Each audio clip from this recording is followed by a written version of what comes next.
All right, evening, folks. Phil Gallagher here. Not for daily D&T, but just for some live D&T action on stream. Thanks to Raymond V for going and supporting this stream. The the deck list that we're going to be playing tonight is one of Thomas Enevoldson's lists. It's from his update on his D&T series that he did a while back. And I made two changes to the deck list. Raymond said that he did not like Gideon in the deck, so I've replaced that with Recruiter of the Guard. And there was a dampening sphere in the sideboard, and I just don't like that card, so I replaced it with the Chalice of the Void. I have not made any other changes to the deck list. Everything else is exactly as Enevoldson drafted it up a while back. As far as D&T deck lists go, I think that deck list is totally reasonable. Like you can make some adjustments to hedge here and there, but the core of what's here is definitely solid. So we're gonna jump right into some matches tonight. I don't really have a lot to say about the deck tech here. One thing I will say is if you're a D&T fan, be sure to check out my daily D&T this week because I'm playing with a really sweet Militia Bugler deck, and it was a lot of fun to mess around with. There's some interesting lines there. I have not played a single match of Pioneer yet. I am interested. Oh, they banned 3 cards an hour ago? What got banned? I'm curious. I'm interested in trying that format out, but I just haven't, had time yet.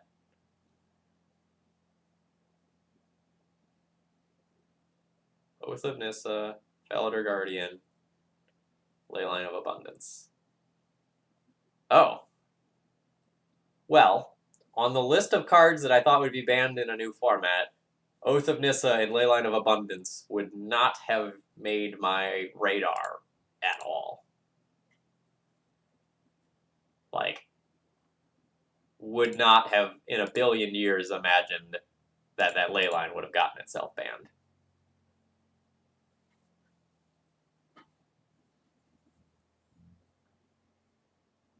Oh, good lord.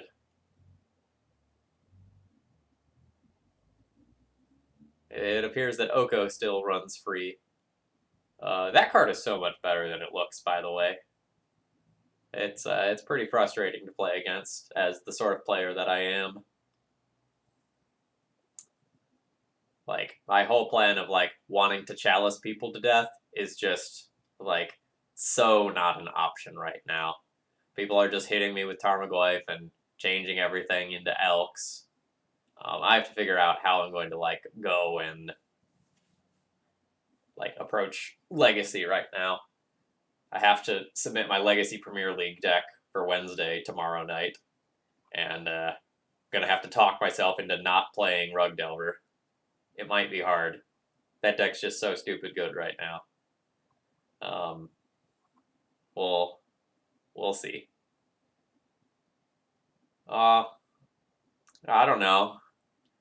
Is it bad when your endgame inevitability engine of equipment is just a 3/3 elk all of a sudden? Is it bad when you're all in on an ether vial and it's an elk? Is it bad when you're flooding and your opponent just makes a bunch of elks and beats you to death with them? Is it bad that your creatures have 2 powers so you can't actually reasonably kill Oko without going all in on killing him? I don't know. This one's an easy mulligan.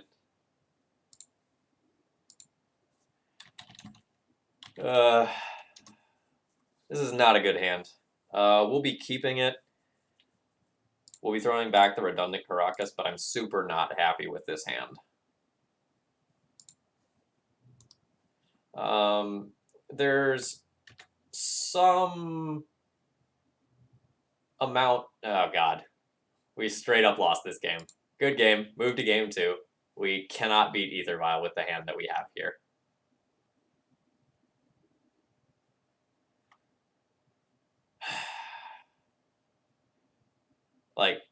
Every single thing about my hand was invalidated by this opener. My Mana Denial package of Wasteland and Port has been invalidated by this Ether Vial. My Thalia is invalidated by the opposing Caracas.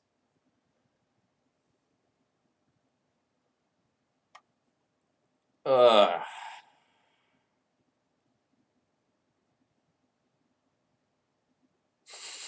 Morphling, that was exactly my thought. How many recruiters do I have in this deck list? I do have 2, right? I have 2 recruiters. So I don't win this game if I port. I don't win this game if I play Thalia. Sonic Monks, thank you very much for hosting. For everyone who's tuning in, hello, my name's Phil Gallagher. I run Thraben University, a site for legacy, death, and taxes. We're in round 1 of a league, playing a slightly updated Thomas Enevoldson list. We are paired against the Mirror, and my opening hand is absolutely atrocious versus the Mirror. Flooded Strand?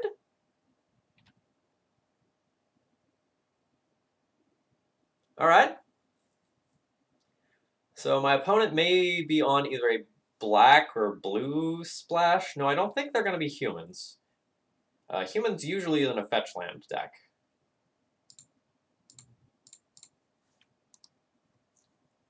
So it could be blue splash D&T for something like Spell Queller, True Name Nemesis, Vendilion Click, Unsettled Mariner. It could also just be a random white fetch land, and this is something more reasonable, like a black splash D&T for Plague Engineer. Oh, and the host has even turned into a raid. Well, that's even better. The second Caracas. Daggers! My hand's so bad. Okay, so that was their draw for turn since they did not vial that in. You want to watch me get blown out by Charming Prince? Because I feel like that's what's going to happen here. I feel like I'm going to get end step Swords to Plowshares, this Mother of Runes, and Charming Prince is just going to get me.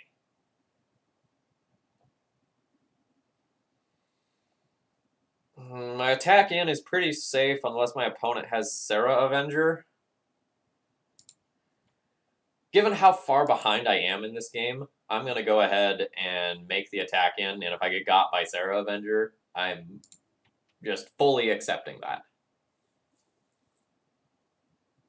Thanks, you have a good night too.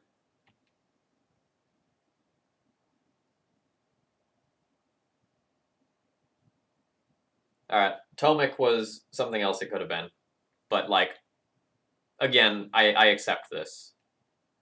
I'm actually somewhat okay with losing my Thalia here. Like, I know that sounds weird, but this means that I'm not going to get blown out by Charming Prince, which I think is a pretty huge deal here. Like, this Mother of Runes going unchecked is a disaster.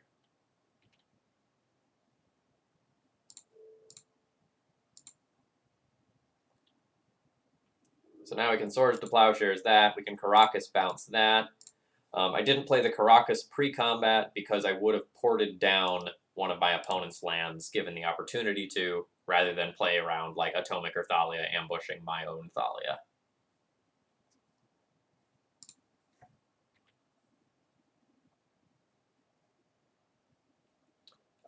The other reason I kind of want my Thalia dead is me winning this game is probably contingent on this Batterskull like resolving and getting onto this Serra Avenger at this point now.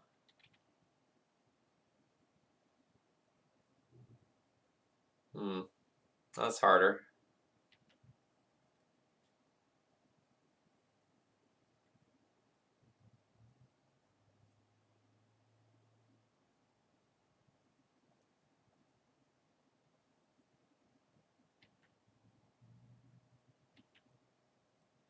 So this is interesting.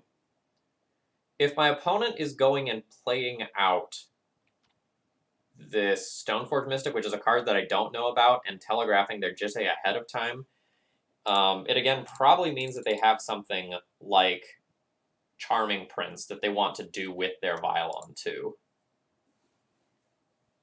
So I might have been right in, like, sniffing out what was going on there.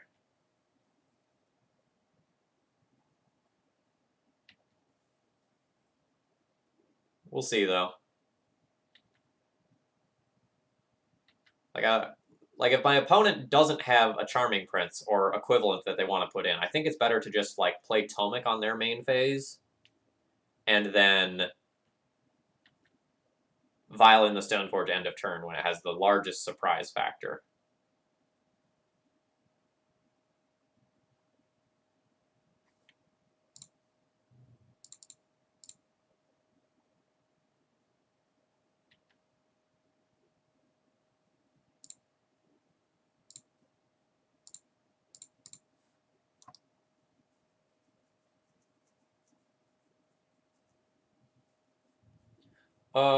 I am gonna make an attack in this turn. I'll die if my opponent has Flicker Wisp and like trades the Sarah Avenger for it, but I don't think I can beat a Flicker Wisp anyway. Alright. So now my opponent has active Jitte to my one creature on board. They have Vial on 3, a threat that they can bounce to make me not get Jitte counters. This game's over.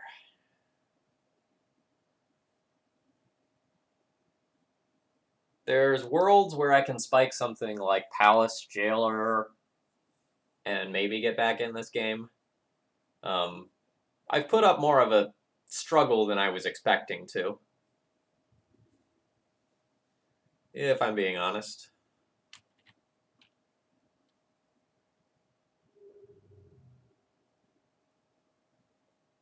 I mean, Morphling, I was ready to scoop from, like, the opening hand when my opponent led on Plains Vile Go. Like, I was pretty sure we were dead at that point. Part of me wants to continue this game until my opponent shows me the other color, though. Because we saw that Flooded Strand from them, and you don't just, like, throw a Flooded Strand in your deck list for mind games.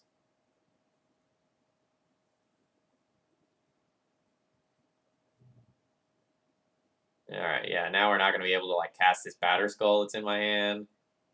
I can't even port them in response. So rude. I think I'm going to call this one here.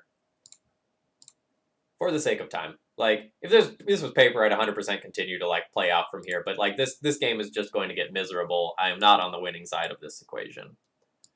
I'll probably play Needle, Path, maybe Path. Recruiter, Triple Council's Judgment. I don't want Prelate. I don't want Thalia. I would need to cut one more card if I want to play Path or not play Path at all. Harry, I did not make it out to Eternal Weekend. I ended up being recruited for a play, and the performances were last weekend and this coming weekend. I kind of did it as a personal favor to a friend, so I was also just very, very busy, more generally speaking, in this last month, and, like, I didn't do the preparation I would have needed for me to really be comfortable making the trek up to Eternal Weekend. J was actually classics. So my undergrad degrees are in classics and biology, and then my grad degree is in Greek and Latin. So yeah, I am very much in that ballpark.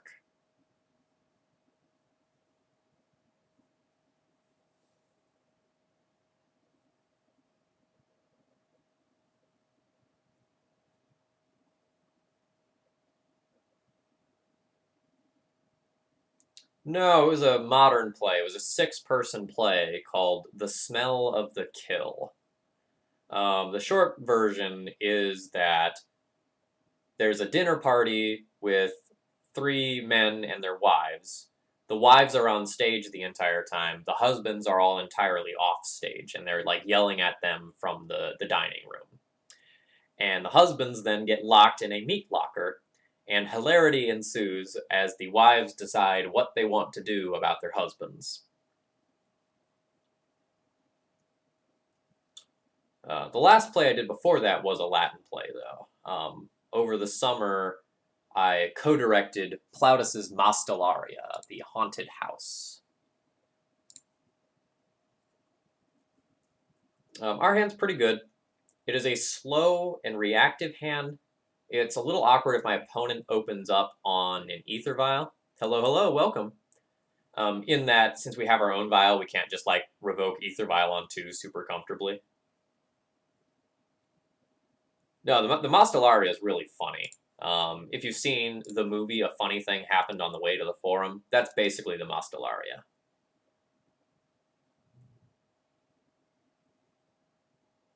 Yeah, this is what I didn't want to see out of this opener.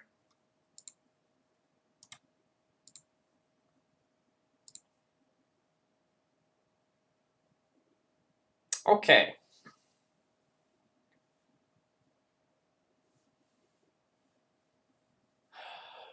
So my opponent has mulliganed.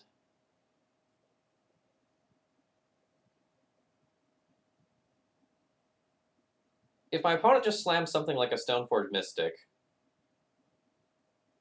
I feel like I can beat that as is. The next question becomes, like, do I just, like, take the mutual hit and revoke both of our vials?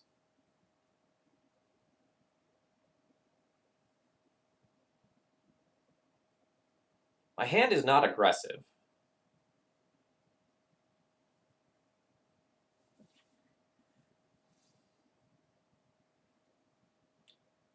So, Innistrad Revenue Service, the question is actually, like, how many lands do they have after taking that mulligan?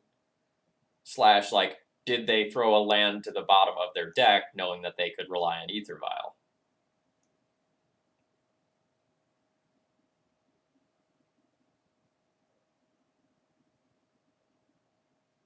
I don't think I'm going to revoke.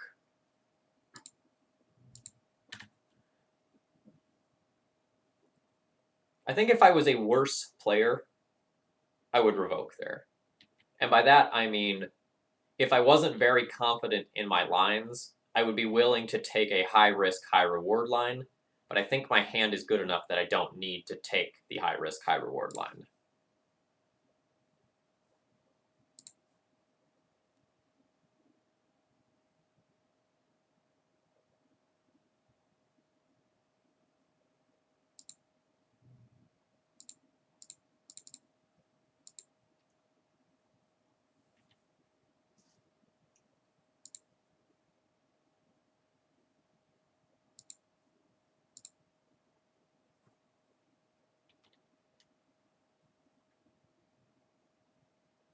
So now I am representing Jitte Counter's next turn.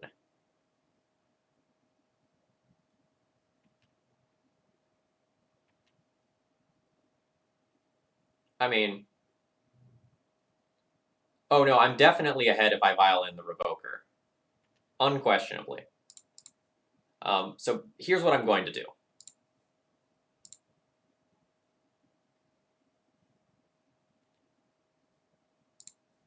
I'm going to do this. I'm going to get my Jitte. And then I'm going to go to my turn.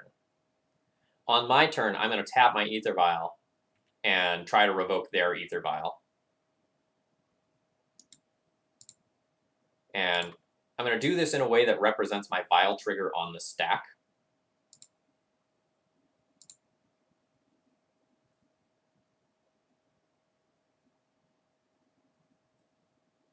That way, if my opponent wants to do something here, I get to see what they want to do with their turn. They could have a Revoker, in which case I can just cast my Jitte or like do any number of things that muck with what my opponent's doing. I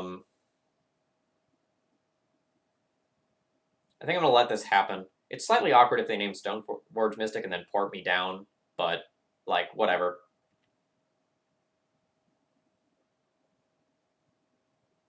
I think I'm going to come out ahead here more or less no matter what. All right, they're going to get their own Stoneforge Mystic. That's okay.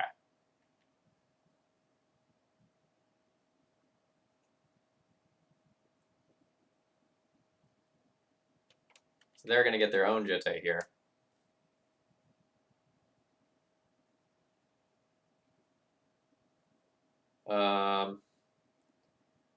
So that forces me to go and put in my own Jitte this turn.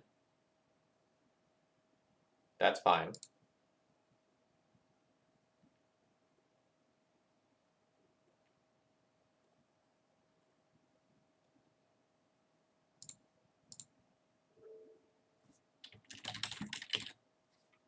So now that I'm out of creatures, I'm going to revoke Ether Vial. No need to name Stoneforge Mystic here.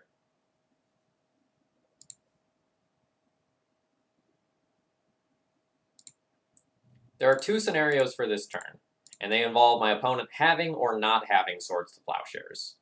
Their line makes me think they have Swords to Plowshares. If they do have the Swords to Plowshares and the 4th land, they can get one Jitte connection, and then I will go and Council's Judgment away their Jitte, and end up being really far ahead on board.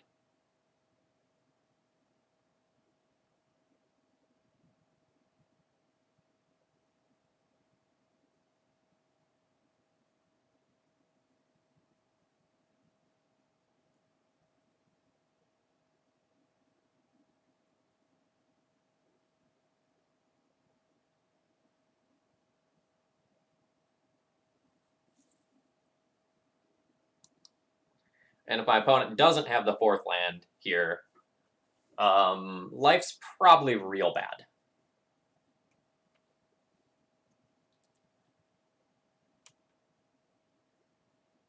I mean, the unfortunate thing is that, like, our Revoker isn't actually all that good here, right?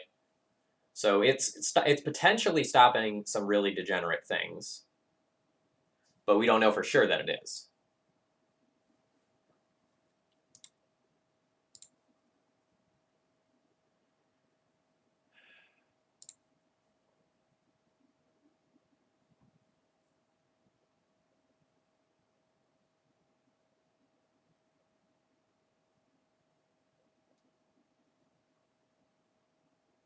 So notice that my opponent did not port me this turn.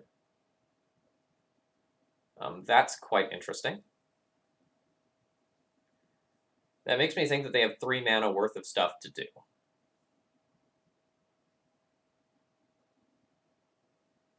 And this is all extremely awkward for me, in that I don't have 5 mana to Council Judgment and Jitte equip.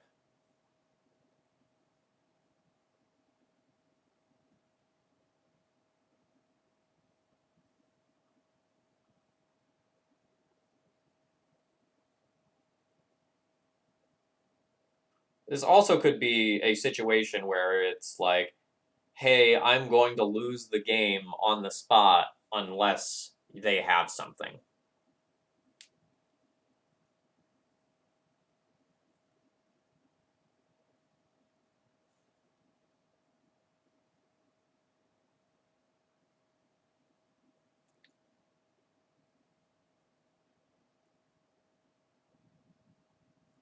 I can't even Council Judgment my own Jitte. I can't vote for it. So I think my line is going to be equip the Stoneforge Mystic, leaving up both of my white sources. We're going to attack in with the Stoneforge Mystic.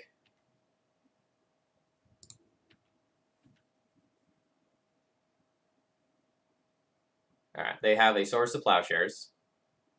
That's fine.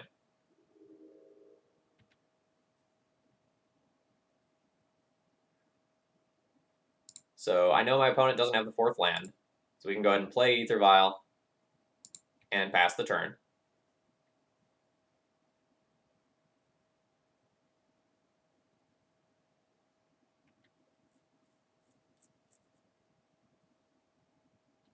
They'll put in a Jitte. They'll go for the equip. All Swords to Plowshares, their Jitte. Sorry, All Swords to Plowshares, their Stoneforge Mystic that has the Jitte on it. And then Bob's your uncle from there. What do you mean it's embarrassing if they have Thalia? Like, they would cast a Thalia, I'd Source the Plowshares as a Stoneforge Mystic in response or something like that.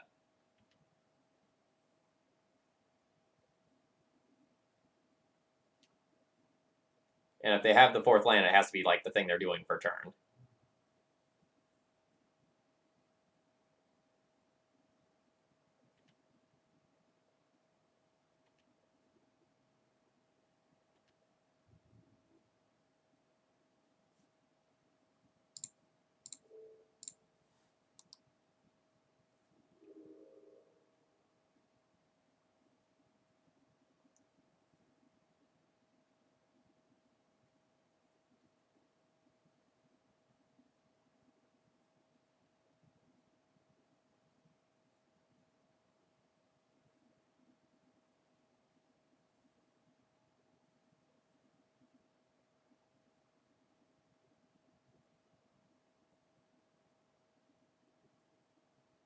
Alright.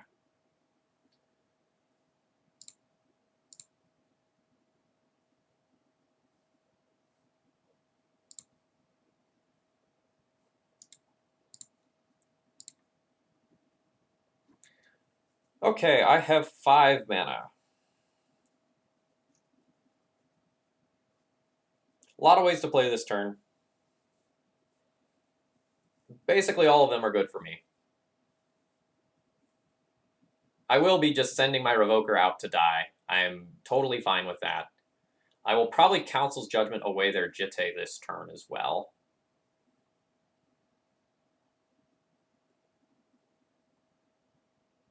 And I want to do that pre-combat, I believe, so that I don't get like blown out by a Flicker Wisp or something post-combat. And then next turn, I'll be able to Vial in my Tomic because my Revoker will be dead.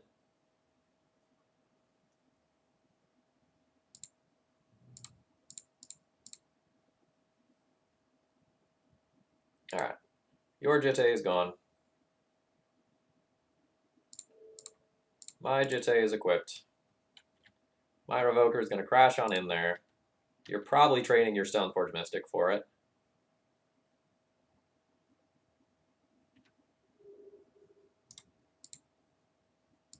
Alright.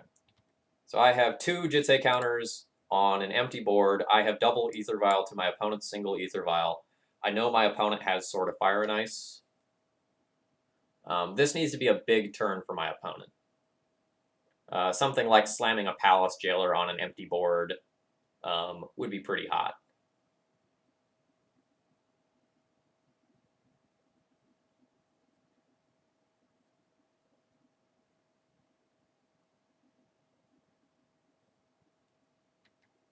Alright, so they can get a Batterskull with that one. That's fine.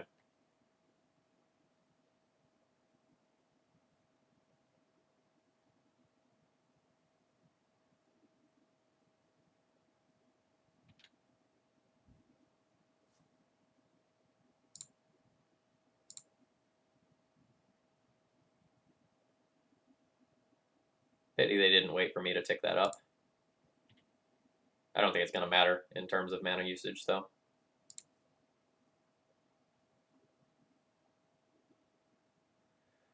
Giver of Runes is sweet. I'm not going to want them to put this Batterskull into play. Oh, their port's definitely dying. No question there. So we're going to Wasteland their port.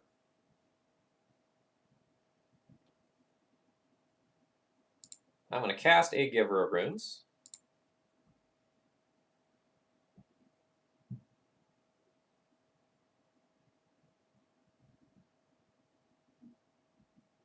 We're going to go to my end step, and then kill the Stoneforge Mystic in my end step. The reason to do that involves Flicker Wisp. I don't want them to be able to just like flicker it out and then put something in on my turn that will come back so that they can use it on their turn. Okay, great. They didn't have Flicker Wisp. Life is grand. Sure, you could have something like a Mirren Crusader, Hallowed Spirit Keeper. What do you got? Recruiter. Recruiter.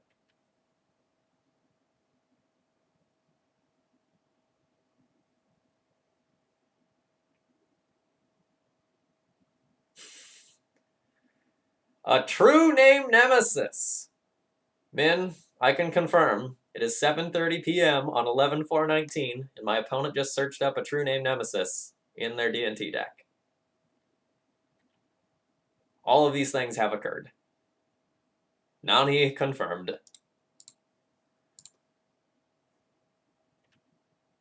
Yeah, I know, Min. I have been mostly doing my D&T content as recorded content for YouTube recently.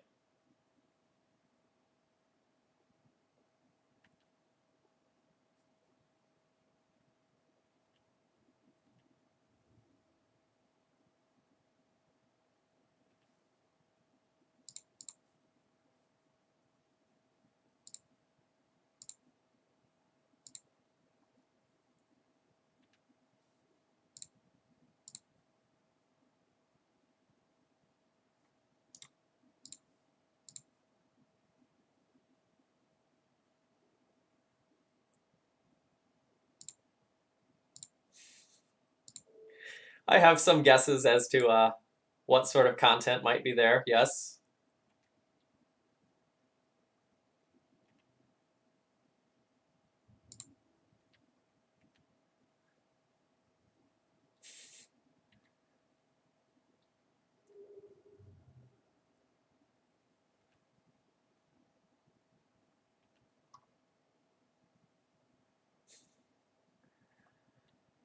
Um. So my opponent's going to Violin, True Name Nemesis, equip Sword of Fire and Ice to it. They can attack in and kill my Giver of Runes unless I move my Umezawa's Jitte to Giver of Runes. In which case, they can't actually do that. This will awkwardly tie up a lot of my mana. In that, like, I'm probably going to want to move it back to Tomic the following turn. But, like, so be it.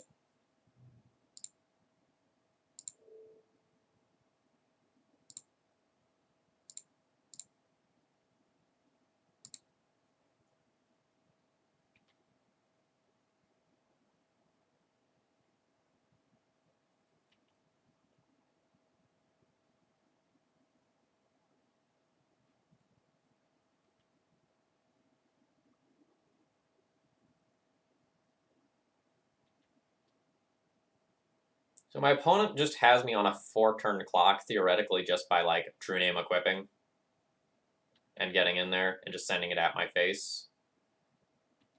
I can gain life, so, like, obviously it's a little more complicated than that, but I'm really going to end up only netting 1 Jitte counter a turn if my opponent sends the trigger at my Giver of Runes. I'm going to need to draw something else here. Council Judgment is absolutely insane.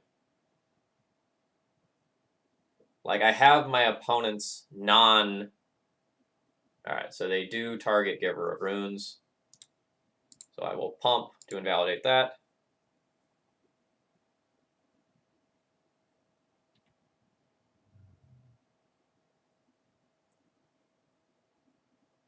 I don't necessarily know if that's worth the 2 points of damage that are going at my dome. It forces me to use a counter and not store them up, though, so, like, that's worth something.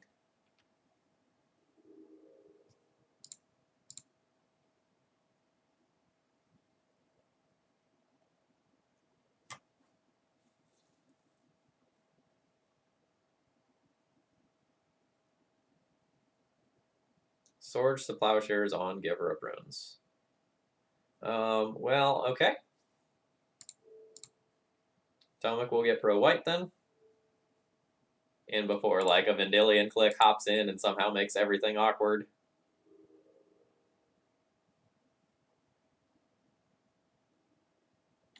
Beautiful. Wonderbar.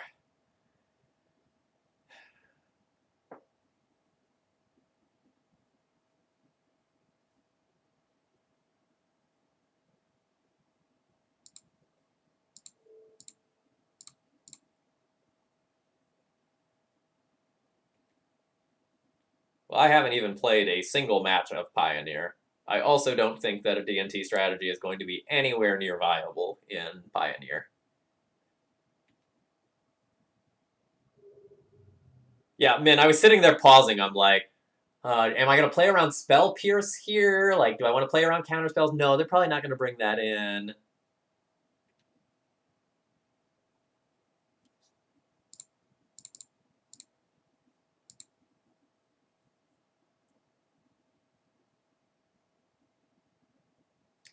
All right. We are going to take the True Name Nemesis off the table rather than the piece of equipment. We have the piece of equipment checked with my own Jitte right now. They can't get, like, a normal creature equipped and, like, in play as long as I have my Jitte on the board. So the True Name Nemesis is really the thing that's threatening.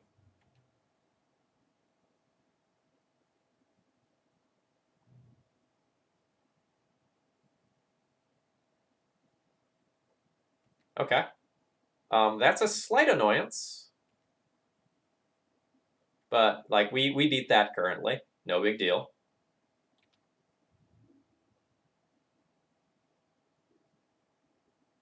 I also think you 100% make that attack in and see if you can get me to use a counter to kill the Revoker there, or sorry, the Recruiter there.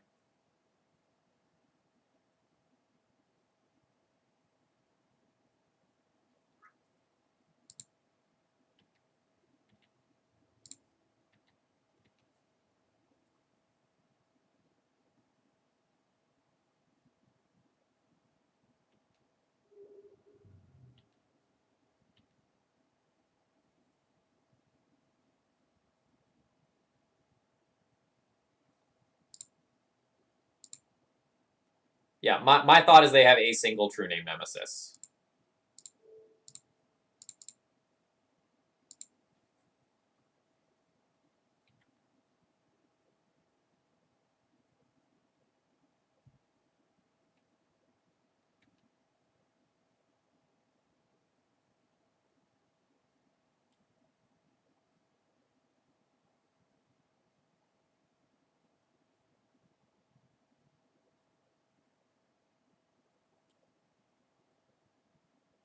So we're gonna let that happen, and then just block with the Giver of Runes in combat. So that'll be a 6. I can use 3 counters and grow myself up to a 7/8, and just defeat it in combat with 3 counters, rather than use 4 counters now. Well, that would be a greedy play, because my opponent has Swords of Plowshares. It's awkward. I could just use 4 counters to remove it now, and if my opponent goes to equip Recruiter, I still have a 5th counter.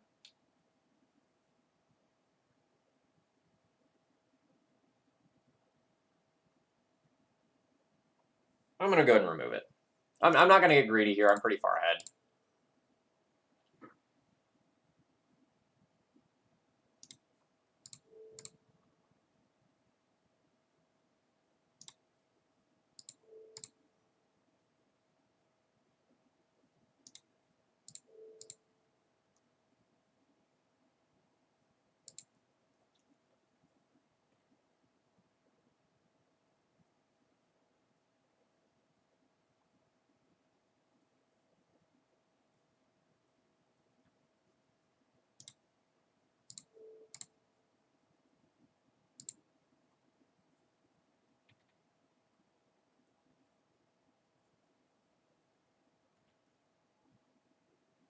Sure.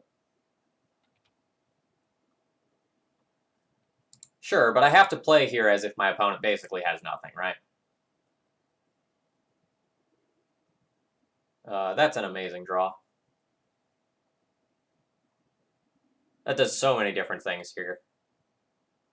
Although I think I honestly just want to stop their Vial. Like, so that I can't get Flicker Wisp blown out this turn.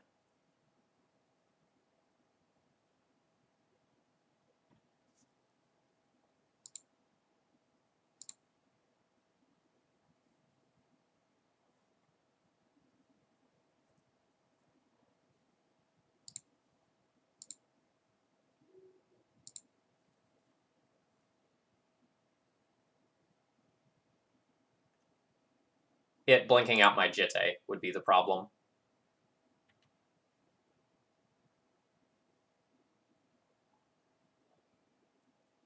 Geist of St. Traft, huh?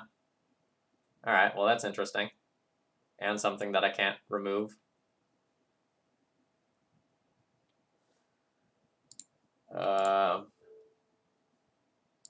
That's hexproof, so I can't even bounce it with Caracas. That's annoying. So I get to shut off one of their pieces of equipment.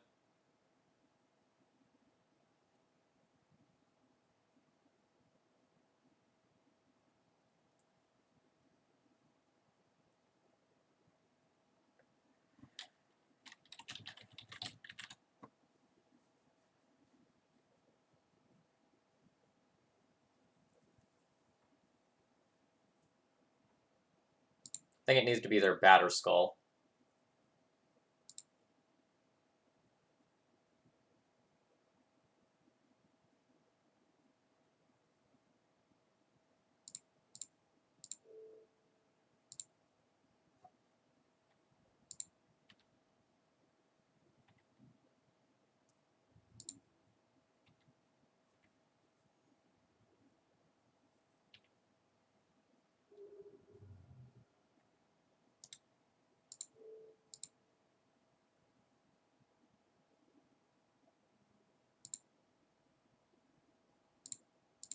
Have to move to my main phase.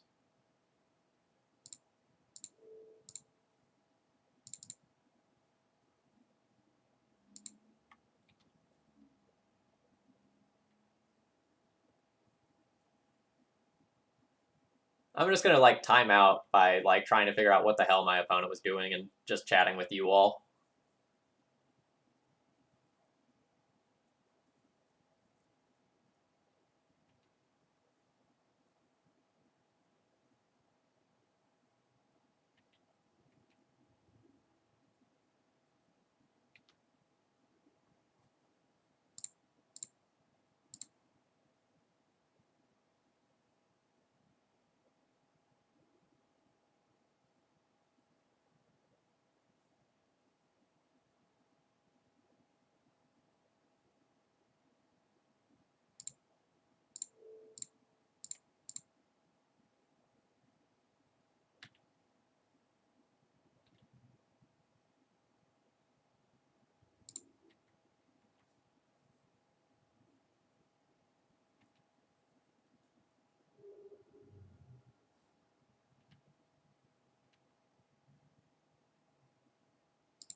So I can represent lethal next turn if I'm willing to kind of go all in.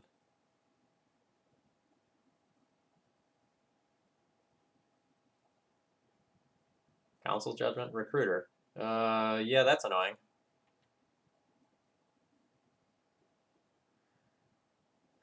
I don't know what my opponent's going to get. Let's find out. Could be, like, literally anything over there.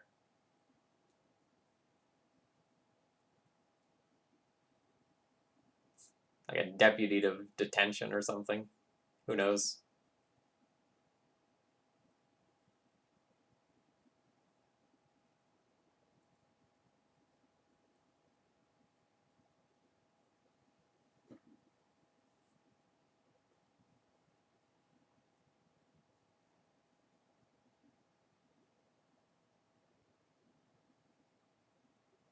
A Revoker shutting off my Jitte is pretty bad.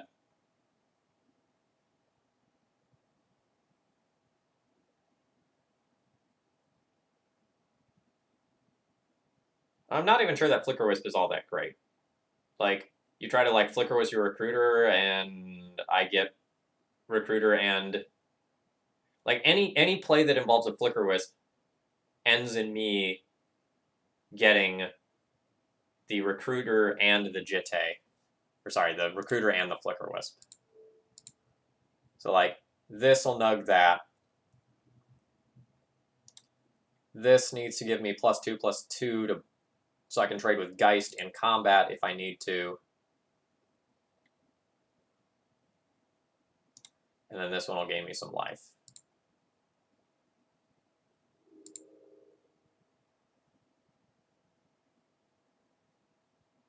I guess I'll also give protection here.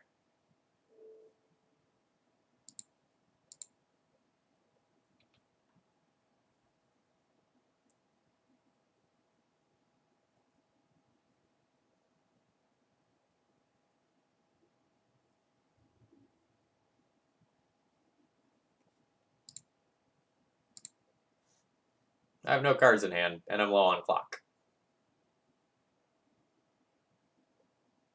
That's cool. So I can't activate this to just put on the Tomic and do disgusting things. I think that's fine.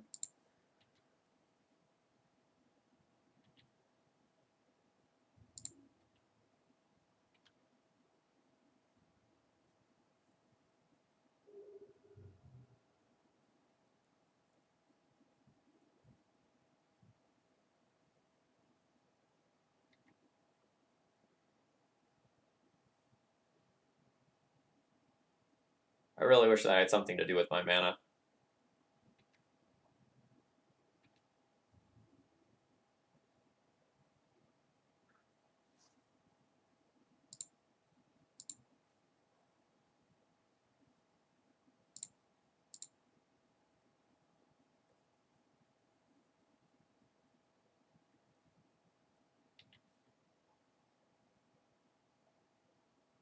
Geist is hexproof.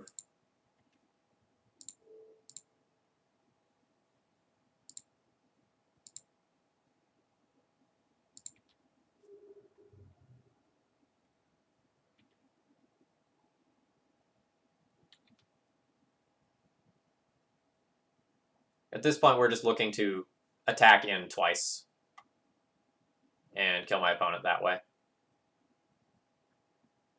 Like we have 4 powers worth of flyers. Yeah, sure, you have Tomic. Now you don't have Tomic.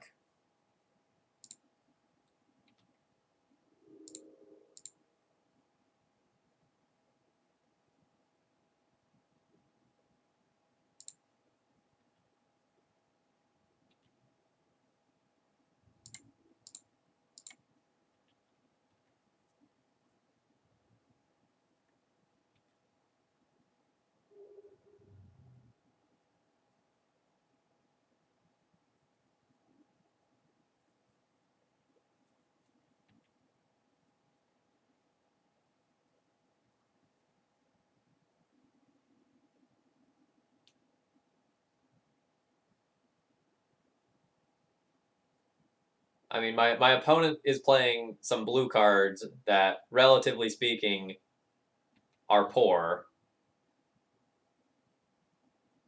but that look quite good in these circumstances.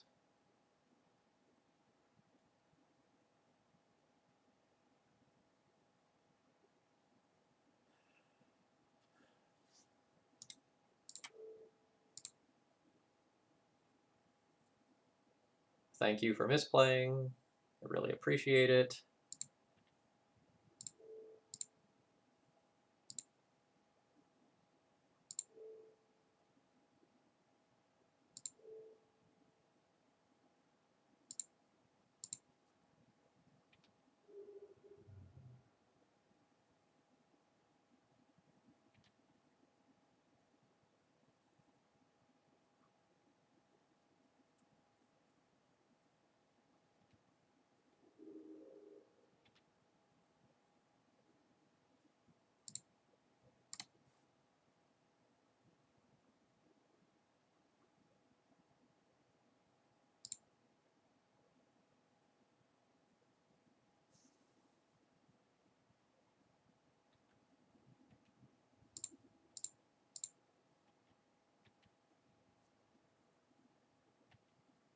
Opponent is just wasting seconds of my clock.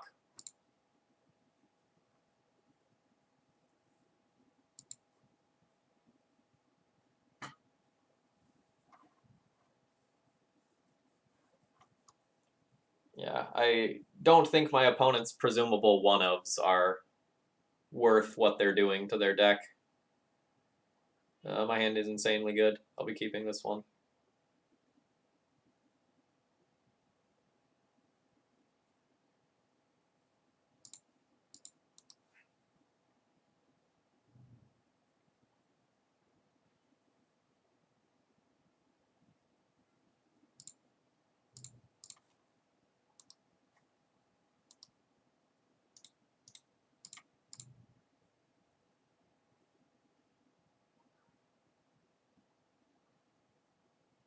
That's annoying.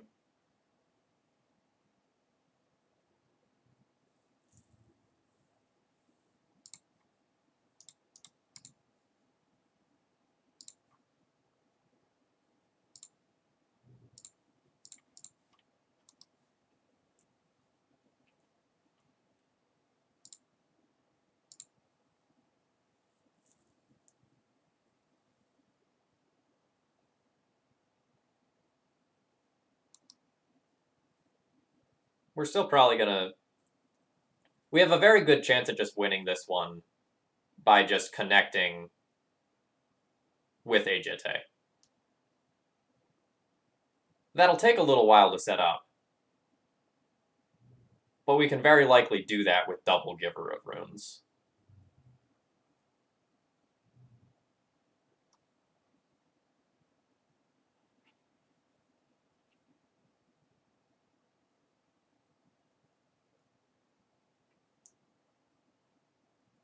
My opponent will probably go and get something like a Flicker Wisp here. It just gives them so much utility.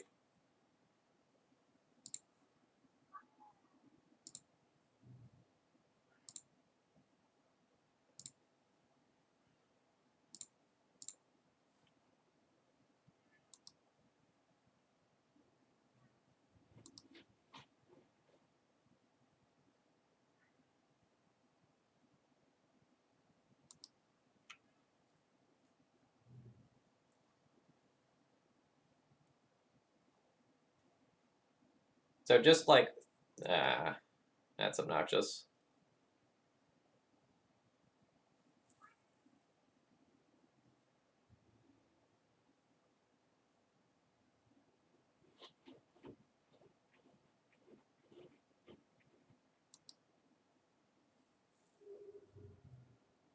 So we really need to draw an answer to that. The good news is that my opponent really needs to use the Jitte this turn to gun down a Giver of Runes. If they don't do that, I'll basically win the game on the spot. But they see it.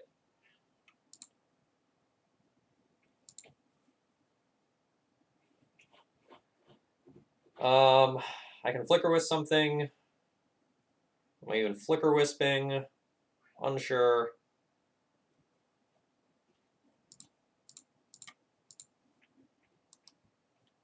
I just need to keep playing things here, keep my clock going. The most likely way that I can win this game is via timeout at this point, and by my opponent making errors.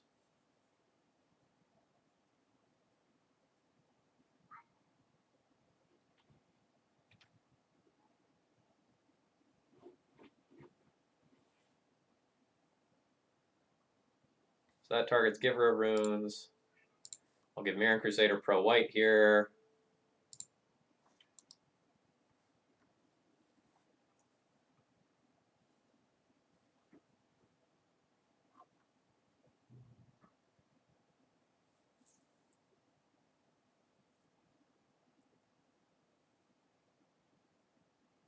Alright, my opponent saw the obvious line. No, I don't think I could have afforded to block the Recruiter the previous turn. Like, there's so many scenarios where losing that extra body comes back to bite me in the butt.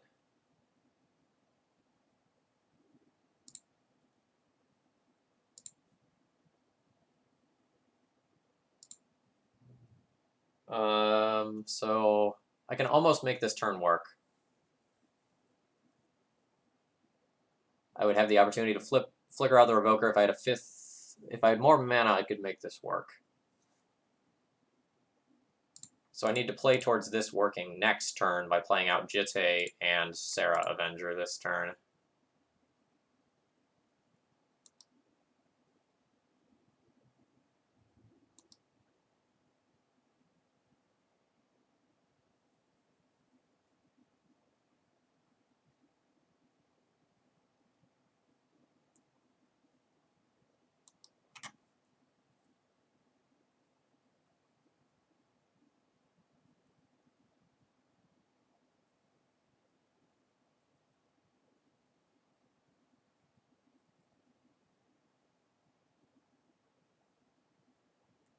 So that makes it look like my opponent has Council's Judgment. I'm thinking about what to do with it.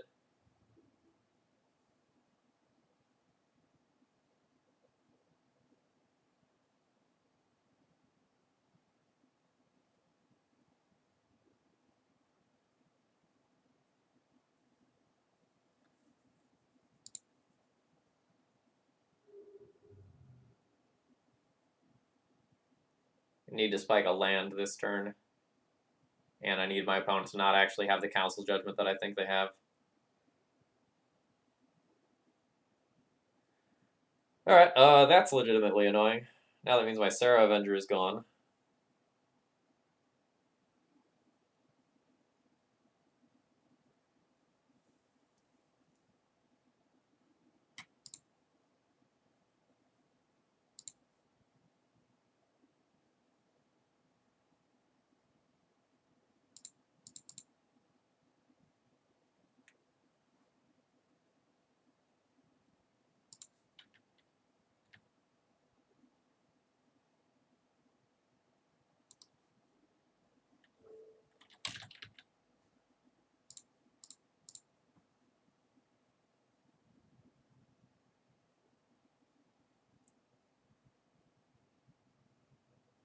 So I still have a bunch of problems. But the clock is now becoming less and less of a problem. My opponent spiking a second piece of equipment off the top of the deck, however, is an absolute disaster because that also enables their Jitte to go and do things.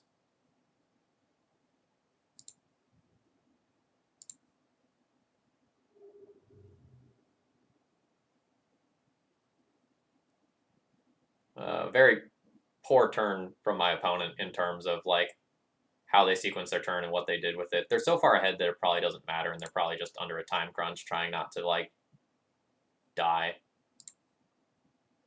But they did not play that out well.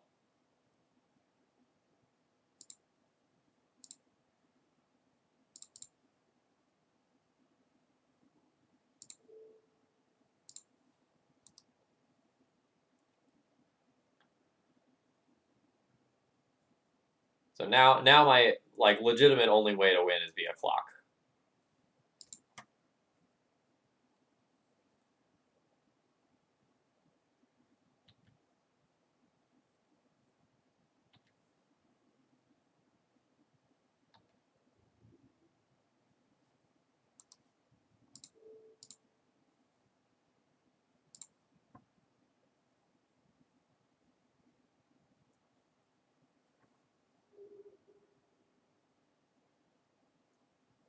Yeah, we got a huge raid at the beginning of tonight, which I'm super happy about.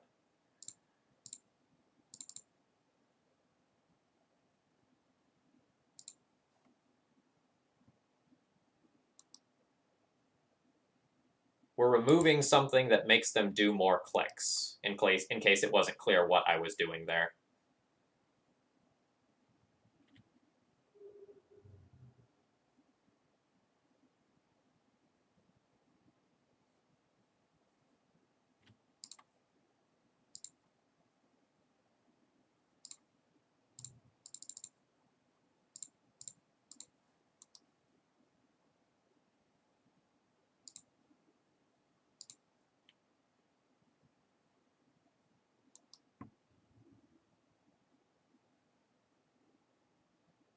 Settle the wreckage?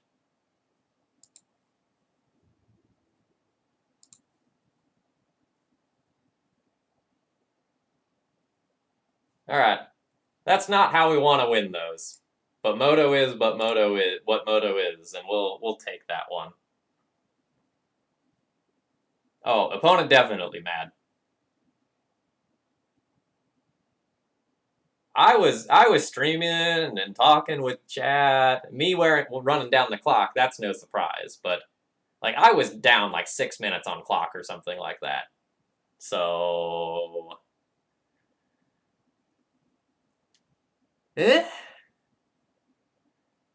we were the bad guy there. This is what you got to do to get wins with D&T these days. When you're playing against True Name Nemesis, Geists of Saint Traft, and Settle the Wreckage. I don't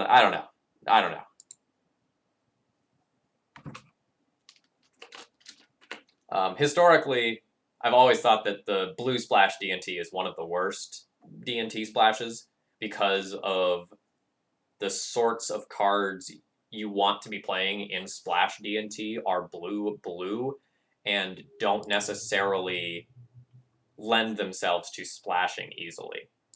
So a lot of times if you want to make a blue D&T list actually go and work well, you need to do something like abandon all of your Rishaten ports. And I don't know if you've seen that card before, but it's pretty nutty. We are looking at a medium minus hand here. Palace Jailer is an absurdly powerful card. I have a lot of draws that make this hand good, but this hand is not good as it stands. I think I'm going to keep this one on its prospects for later, because if this was a 6-card hand minus this Batterskull, I'd be totally fine with it. But I am not objectively happy about this hand.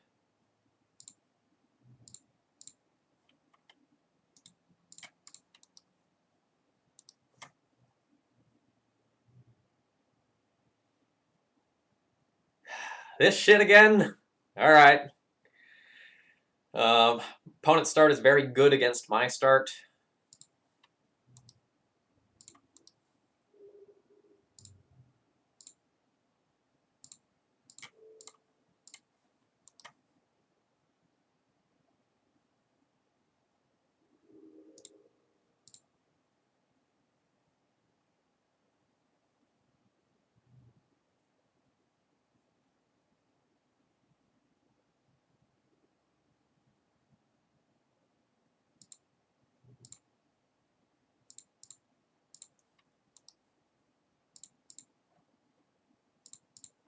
I'll look in a minute.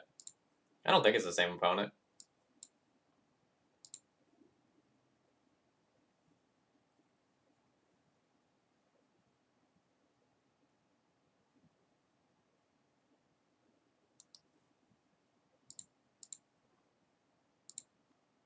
Oh, can I not actually view that when I'm in game?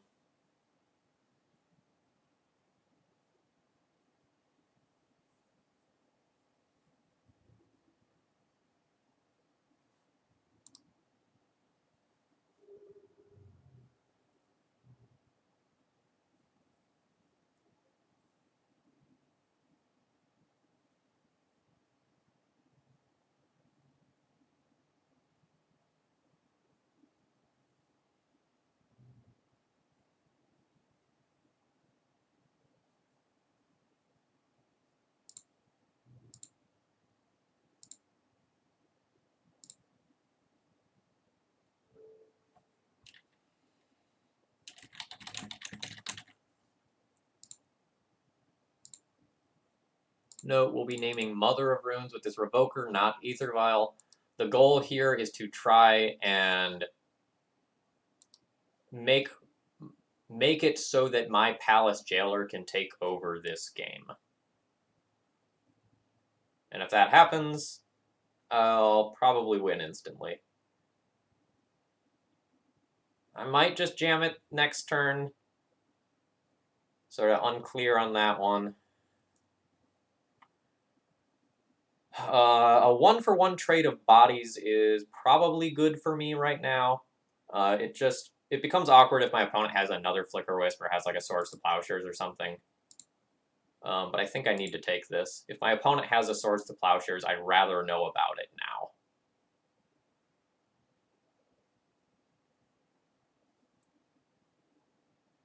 Yeah, and so like this is the same thing, right? Like we lose an Avenger here, but if this sort of thing was going to happen, I'd much rather it happen now than once I go all in on Palace Jailer. So if I had just like slammed Palace Jailer on my turn, I would have just lost.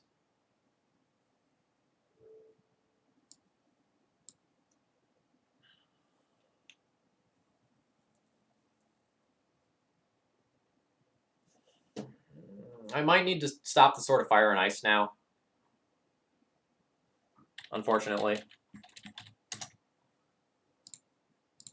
rather than these Mother of Runes. The Mother of Runes are problematic in their own right.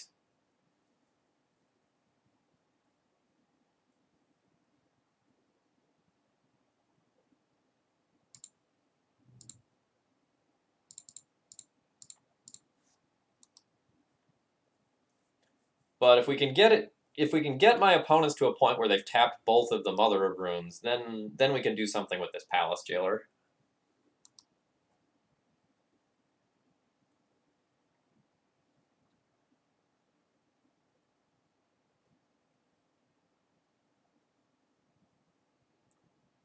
Great.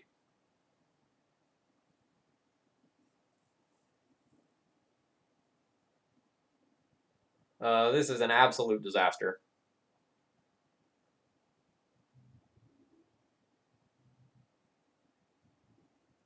I'm just taking 11 in the air this turn. My opponent can invalidate my journey. Okay, sure.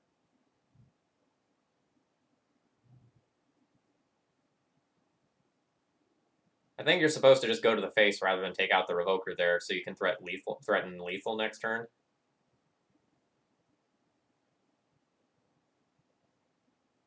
All right. So we're gonna attack in with the Germ.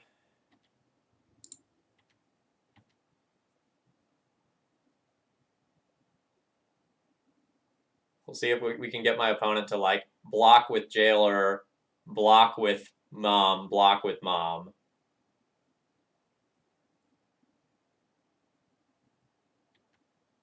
They did not do it.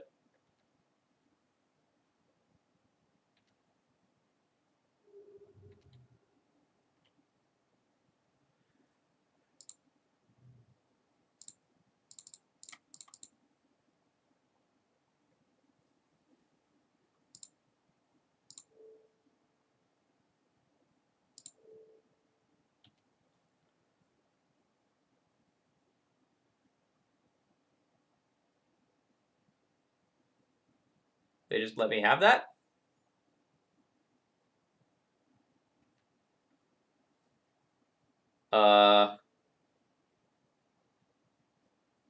What is this?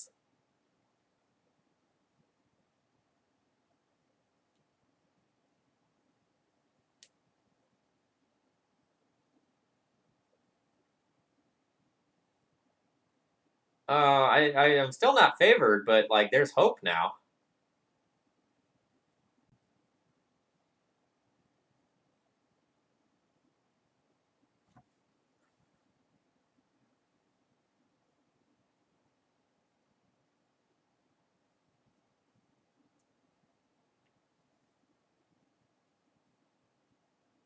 So my opponent is going to get the Monarch back.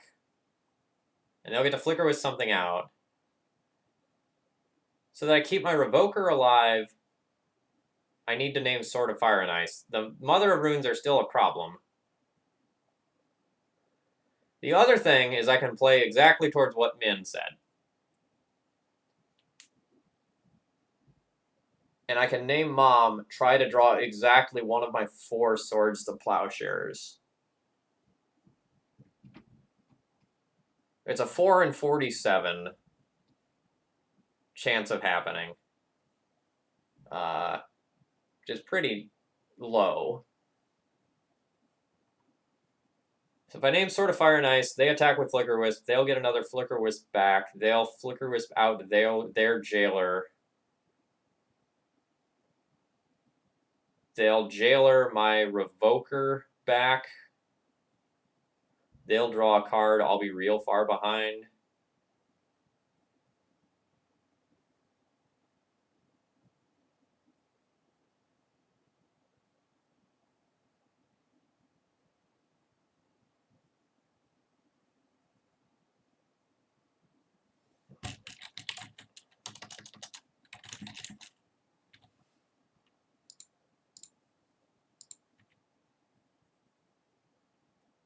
I would like to cash in my one-time dealer.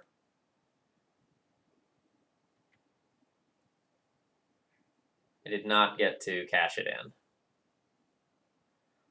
So the problem with naming Sword of Fire and Ice there is that doing so probably just means I'm going to die to the Flicker Wisps.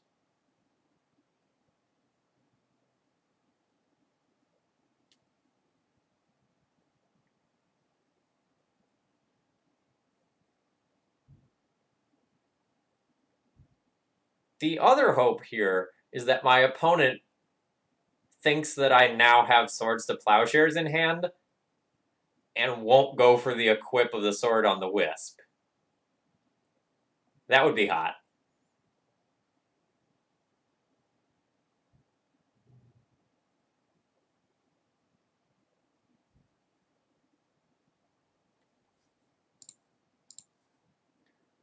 Yeah, so this play does nothing.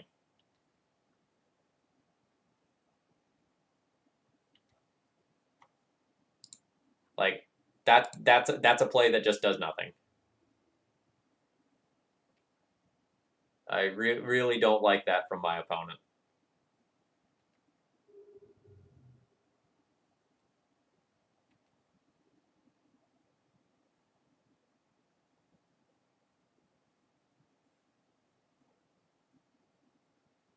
I've gained some valuable information here. And we're going to use that for the next game.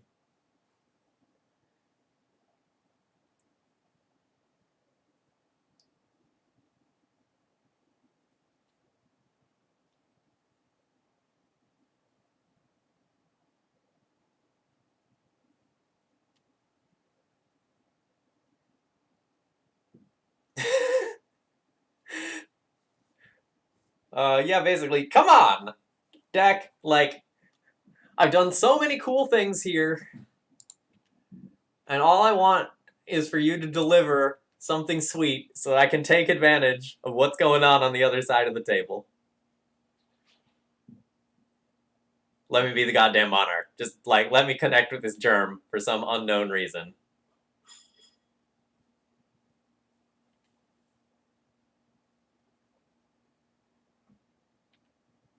They saw the line. They saw the line, ladies and gentlemen.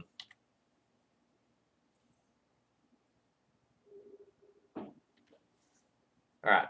So the next thing we play towards is them not realizing that I'm dead.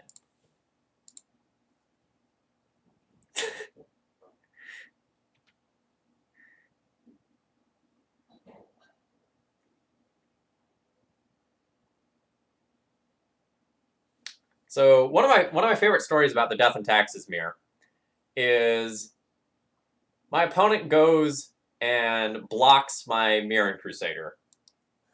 And they have a Mother of Runes. And they point to their own creature and say, I'll give it protection from black. And I just look them in the eye and I repeat, protection from black resolves. And they look at me, and they look at Mirren Crusader and go, oh god, did I really just do that? And I just nod. Yes, you did. Yes, you did. And it was at some major event, too, not just like a local weekly. This was at, like, an open... It was a team open in, like, round 7 or something like that.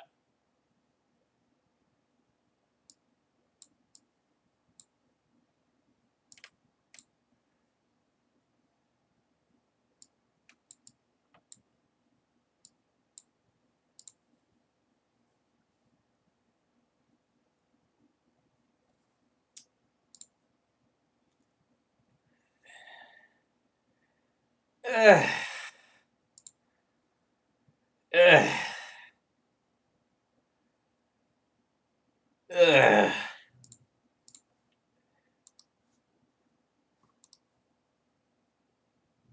It's not like I can throw it back, but boy, it doesn't feel good.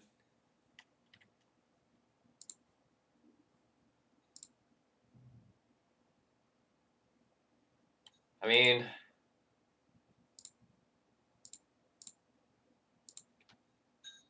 Storm is 2.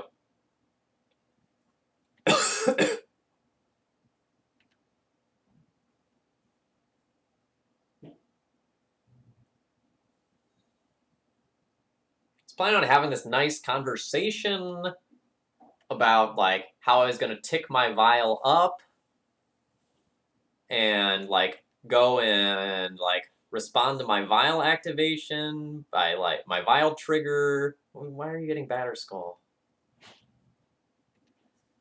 Like, why the F are you getting Batterskull in the face of double Giver of Runes? Like, either you have both of the other pieces of equipment in hand, or this is real sketchy. It could be both. Could be neither.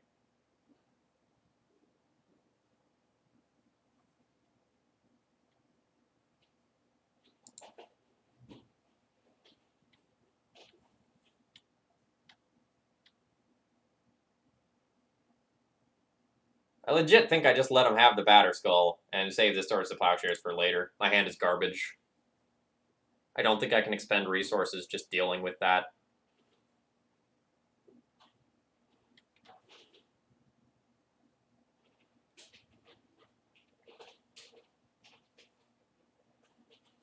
Although part of me is tempted to just go and, like, Swords to Plowshares that and turn a whole bunch of Giver of Runes sideways.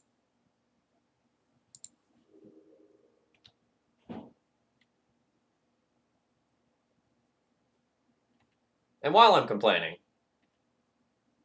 because that's what we're doing right now, let's be clear. While I'm complaining, who on earth plays Mother of Runes in this Brennan 6 dominated metagame? I just do not think you can reasonably go and do that.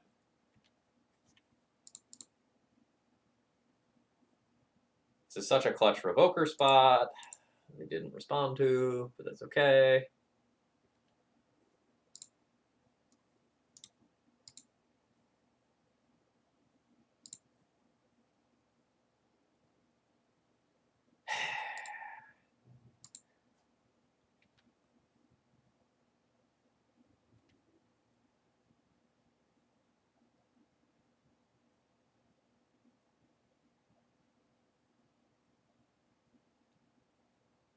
Mode is so beyond ambitious.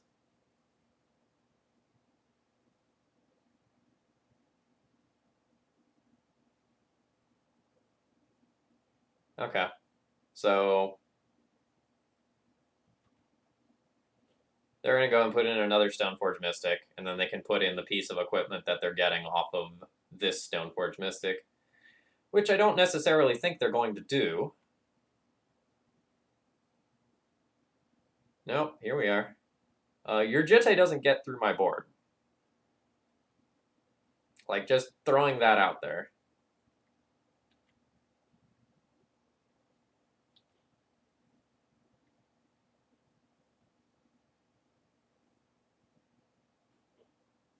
Hope you all are enjoying the D&T Mirror Night that is tonight. A Phyrexian Revoker, huh? Sure.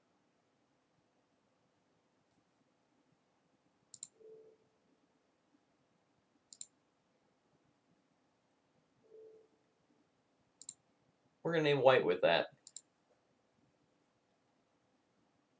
Alright, you do your thing. You name Giver of Runes. You get your value.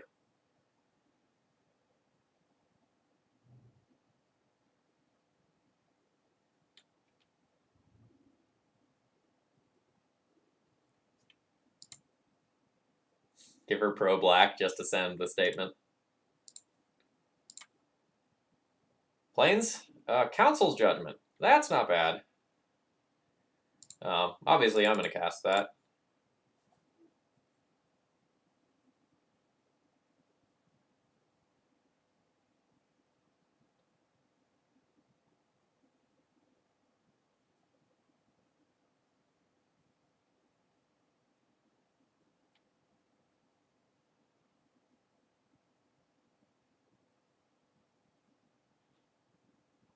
So as weird as it sounds, it's actually very close as to whether or not I name the Revoker or the Jitte. You got it.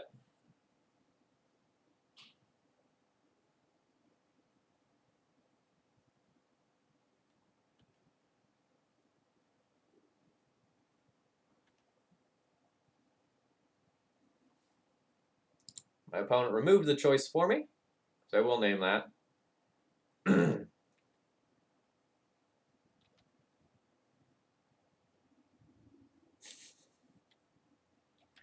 Pretty sure I don't want to save it for turn name Nemesis, yeah.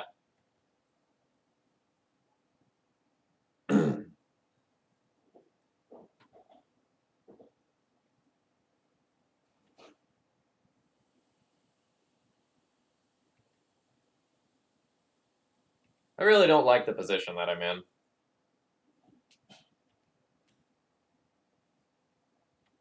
I can do some cute things with this Flicker Wisp, but I can't really do very many good things with this Flicker Wisp.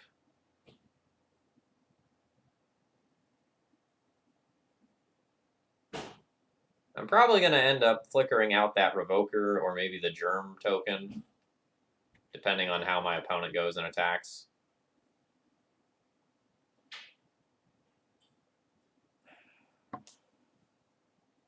So if I flicker out Revoker, I can block Giver of Runes, double block Charming Prince, or just like...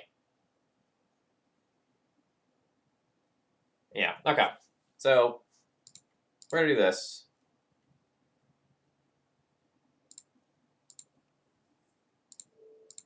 We're gonna send that out. Now we're going to go to some good old blocks. So we can block this here. We can block this here. We can double block this here.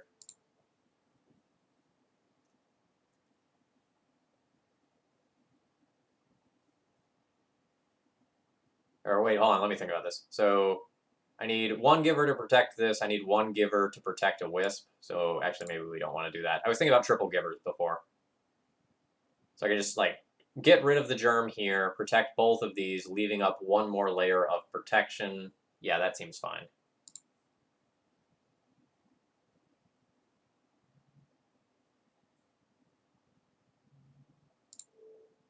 Protection from black.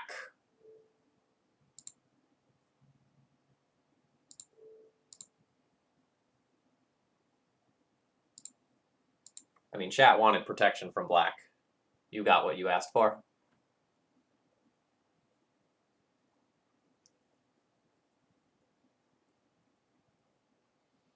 Note I did make a small error in that if my opponent had Swords to Plowshares, I should have tapped my Giver of Runes that was in combat for exactly that reason. That's on me for that. I changed my mind about what I was doing mid-combat. So we could have had this germ dead, even around Swords to Plowshares. That's on me.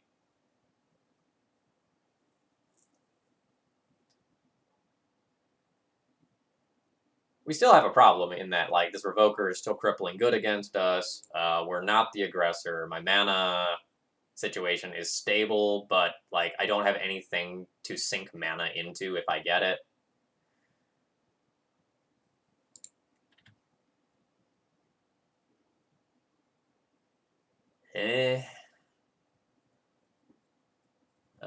So we're at a stalemate, essentially. Let's junk that. I'm not going to be blocking with this Wisp, so might as well attack with it.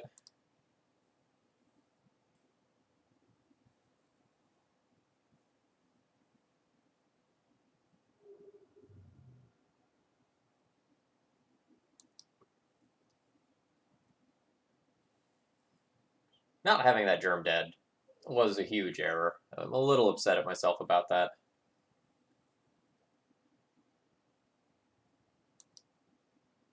Like, it's making my position so much worse.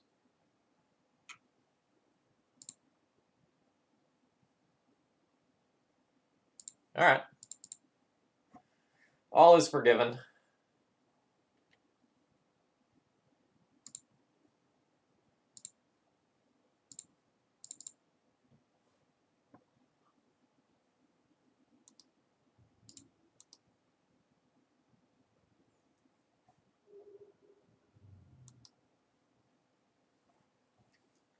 So my opponent can get like a Wisp, a Plow, Revoker to disrupt me here.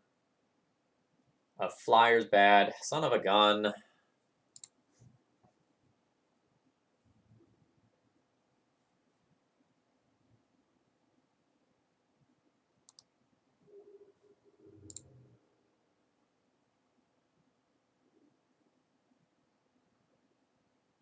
That's what kind of night this is? That's what kind of night this is?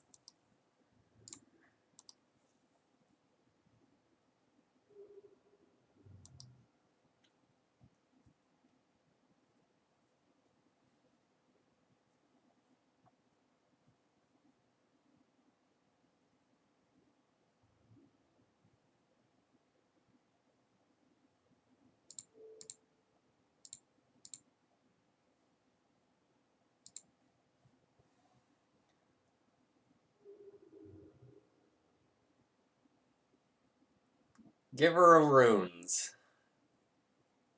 Not pleased. Not pleased with your performance tonight.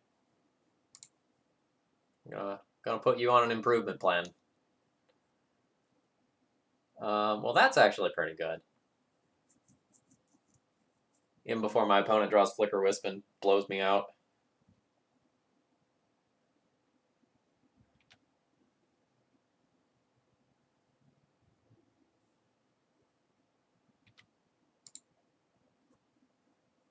Note, I'm going for a mid-combat blowout.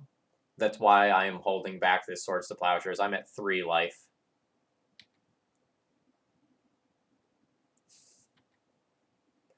Look, this is the second weird Taxes mirror I've played in a row.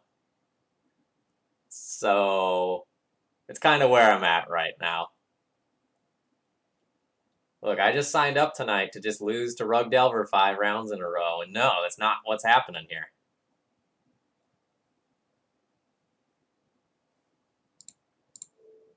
Alright, just like Charming Prince or Flicker Wisp me, and just like let me end it all right here.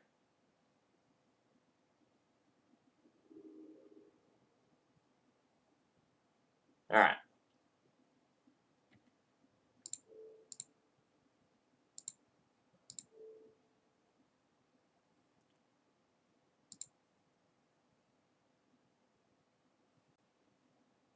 Pro-black again. Didn't work the first time.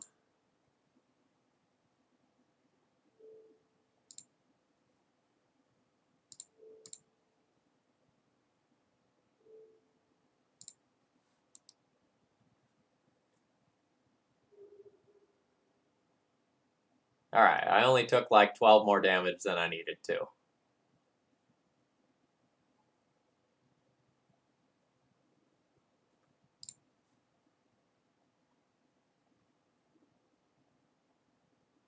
Alright. Awkward game is now awkward. We're going to turtle up and hope to draw better than my opponent. Yeah, it is exactly what we wanted. Land. Not gasoline.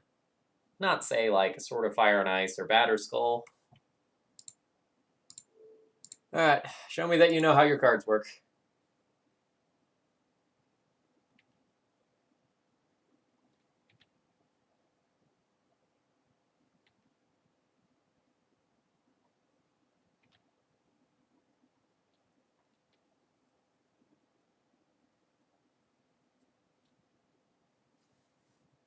How am I not always yielded to these by now?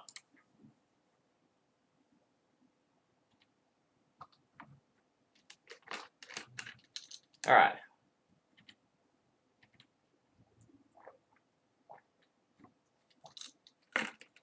Note, if I were the opponent there, I probably would have equipped the Batterskull. I think equipping it is potentially better than just like making a different colored body. I'm going to hold that land. Make it look like we have something.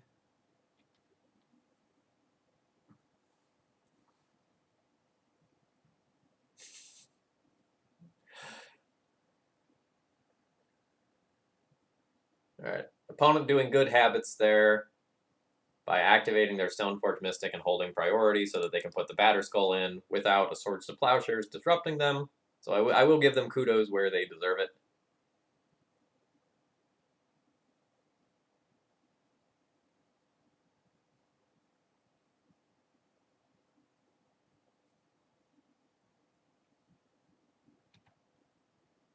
So when do we start playing for the timeout win? Is it now? Is that the world we're in? Just like turtle up for 10 minutes and 3 seconds? Give chat the absolute maximum amount of D&T time?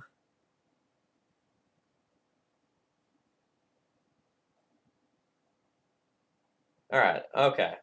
What are we doing here? I would like to take the greatest number of bodies off of the table.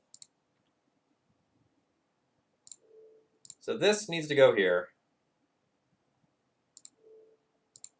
I guess this needs to go here. This can go here. I can protect this, take 1 damage in this attack. I don't actually kill anything by blocking like this, but it's really what I need to do.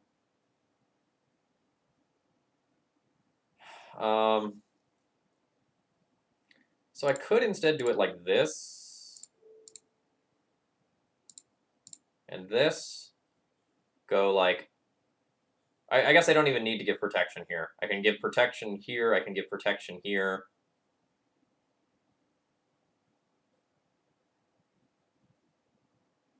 Alternatively, I can just do this. I don't care about the protection here. I tap this one to give that one protection from black. Yeah, I like this better. I don't think I need to take a body off the table. I think I'd rather not let a single point of damage through. I think.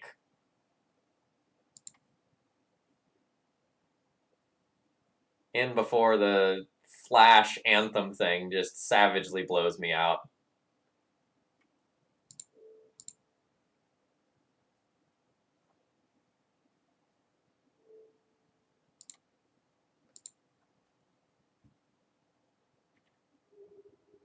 Oh, what? They let me take their Tomic off the table? What? You have Caracas. That only makes sense if you have another flyer in hand as your last card. Nope, okay.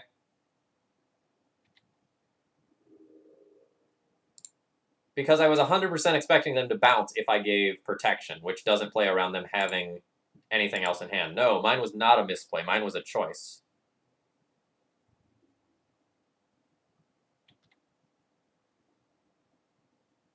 Like they have one card left in hand, and if that last card is Swords to Plowshares, I lose out on so much.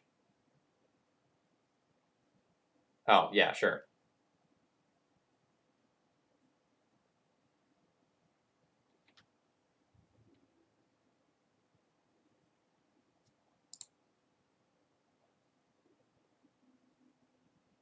That's not actually all that good.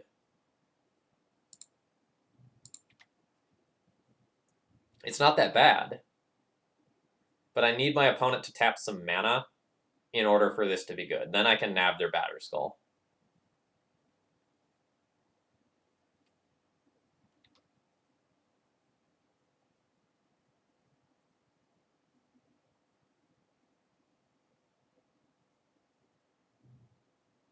My Kingdom for like a Recruiter of the Guard. That is correct. I can't get more Givers.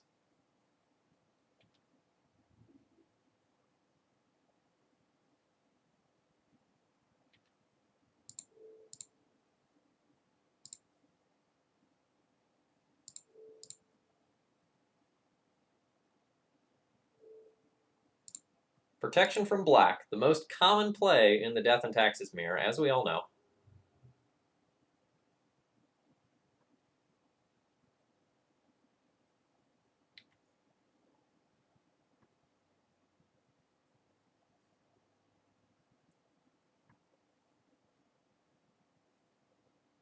Just targeting the other Giver of Runes.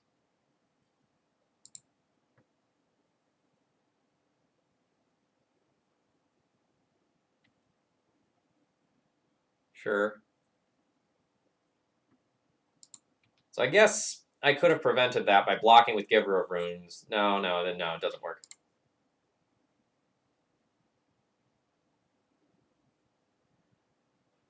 Ooh, okay. So I have 6 mana. So I can go Stoneforge, Jitte, Equip,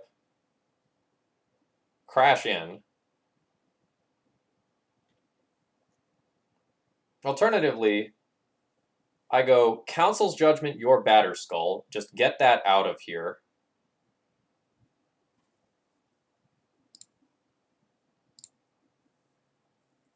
Okay. So I can get this out of here. I can Stoneforge for my Batter Skull then.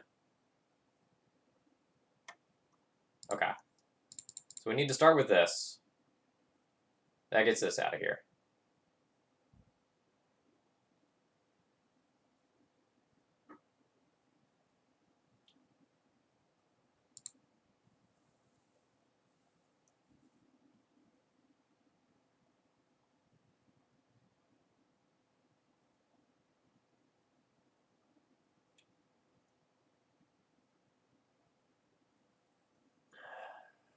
So, do they have a creature in hand?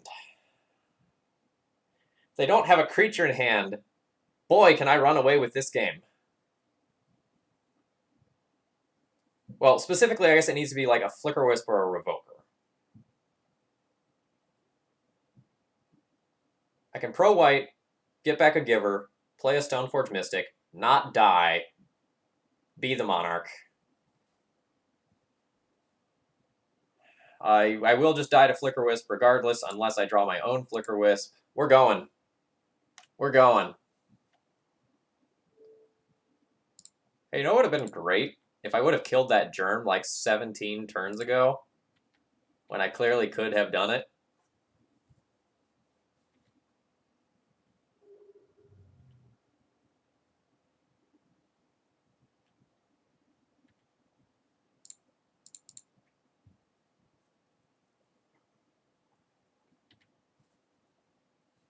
Instead of making this game really difficult and a nail biter.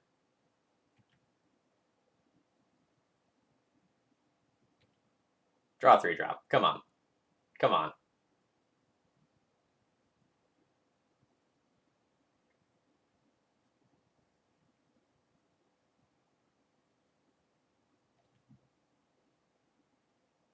That's a little obnoxious.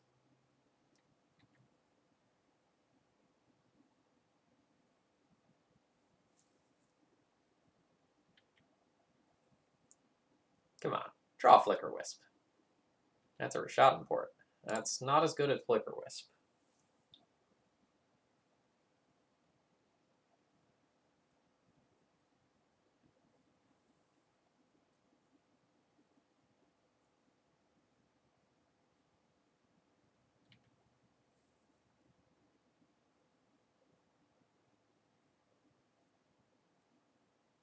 This is going to get awkward.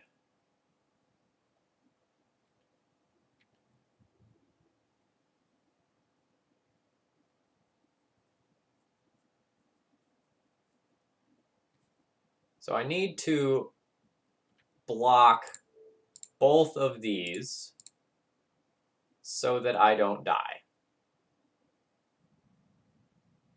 I'll go to 1.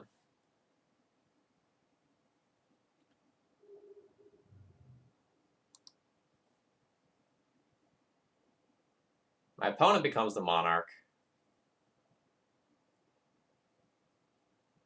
I have this Batterskull. Can potentially gain 5 with the Batterskull in my next turn cycle.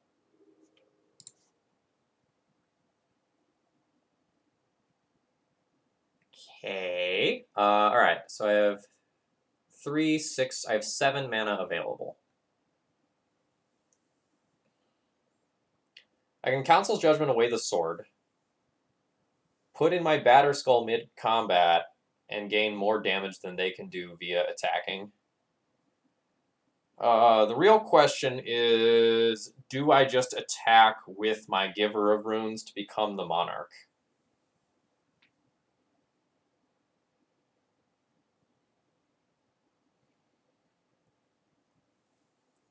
I think I need to. It's just like so awkward if they have like literally any creature in the deck.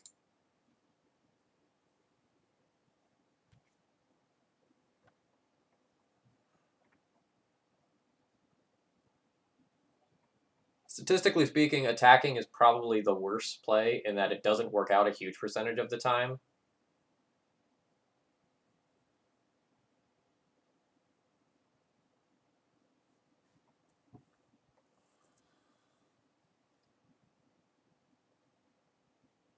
So my lines are attack and produce Batterskull while also Council's Judgmenting.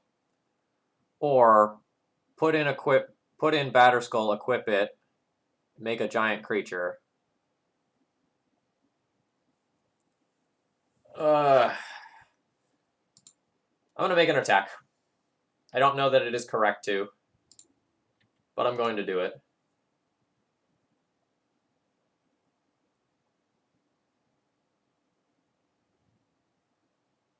Oh my god, it worked. Not expecting that.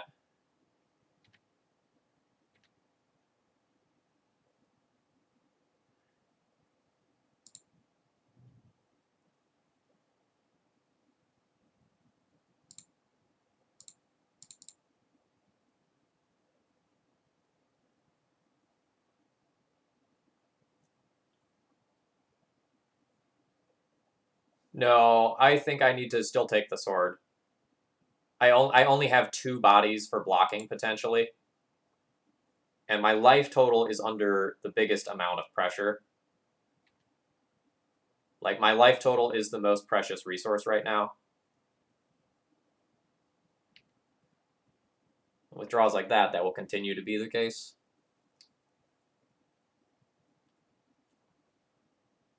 Like, if I don't Judgment the sword away, there's a lot of things that can go wrong involving top decks from my opponent.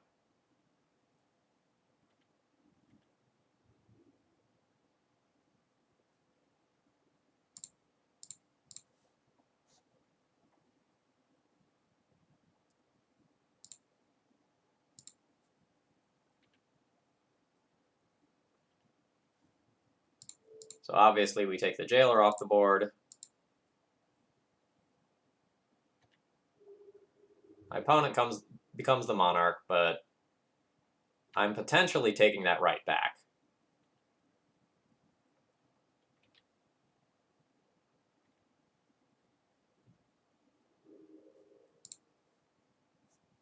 This is a Magic the Gathering stream. Okay.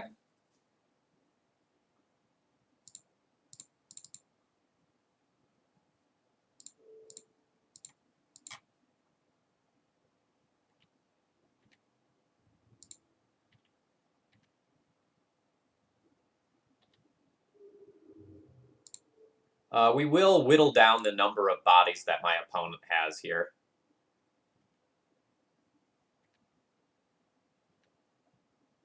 So this Stoneforge Mystic is just a 1/2. I don't have another piece of equipment left in the deck. My Jitte is in exile, just so you can see that. There we go. Not in the deck.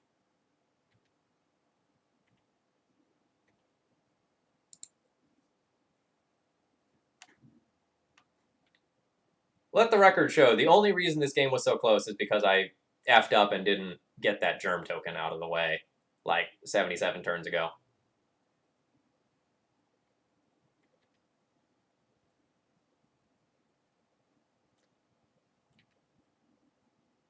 Mother of Runes, huh? That's actually pretty good. Would be a shame if I had some way to get that thing real dead.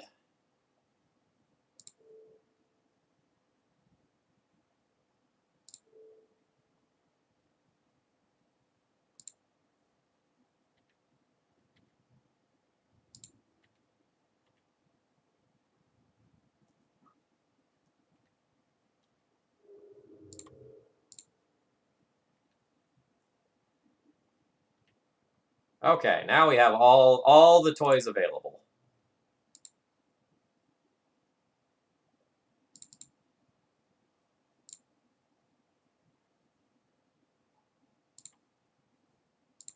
This one I guess we'll leave.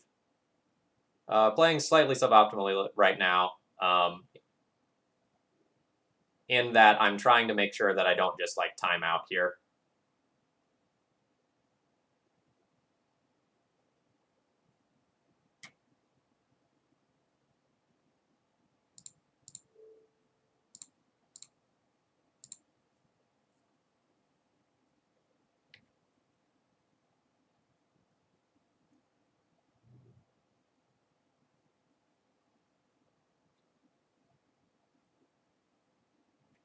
Yeah, it's fine. Slight annoyance, but we're pretty far ahead at this point.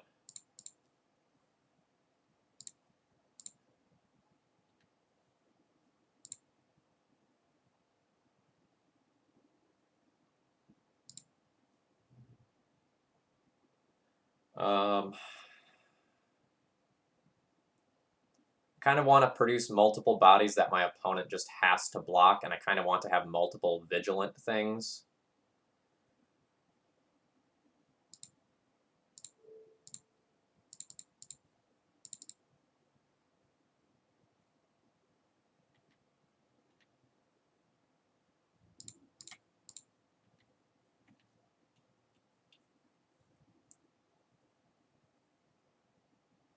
This produces 2 different bodies that my opponent has to block, leaving them with no board left, and then I get another Monarch draw. Should technically have moved some equipment around there, but like whatever. Alright, now I have this Recruiter. This game's over. I really hope this is game 3. I don't remember what game it is.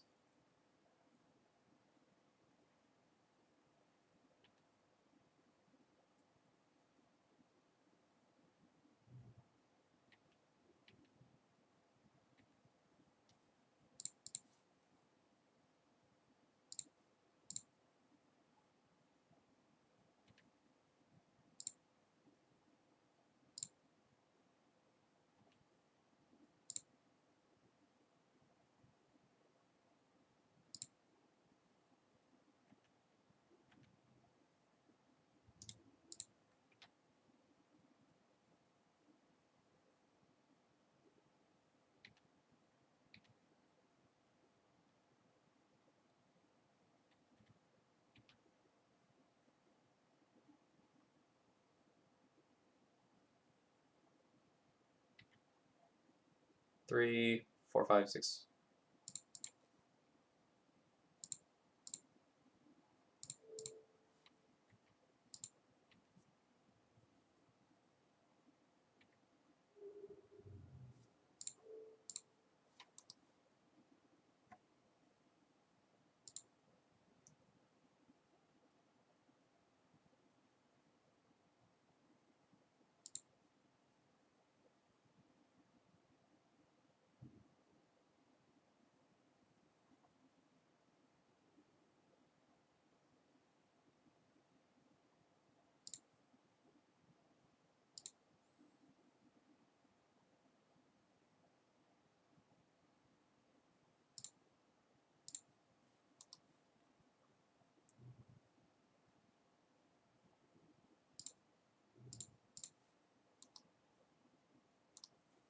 Chad will be ignoring you for the next 3 minutes.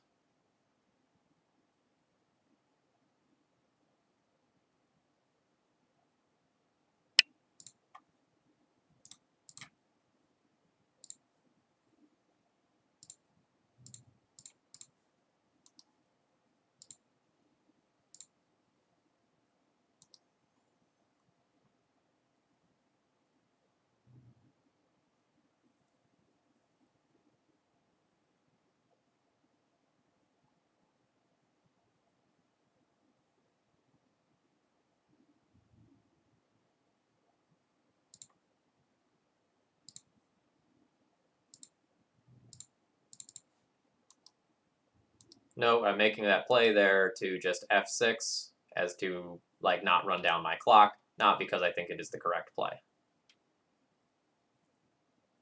Just to be clear.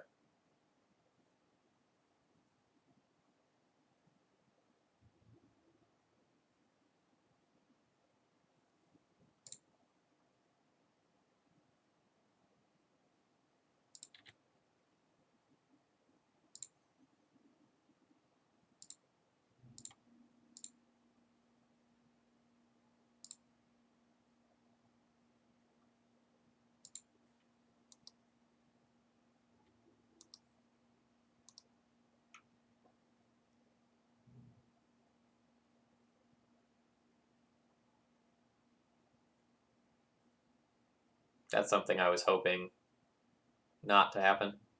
No, I'm playing super quickly. I'm not playing well. I am trying not to time out.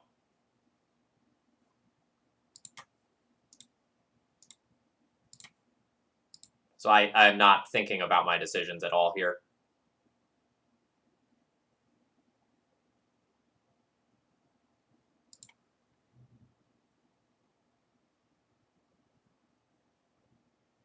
This is awkward. I have protection from colorless that matters from 2 different angles.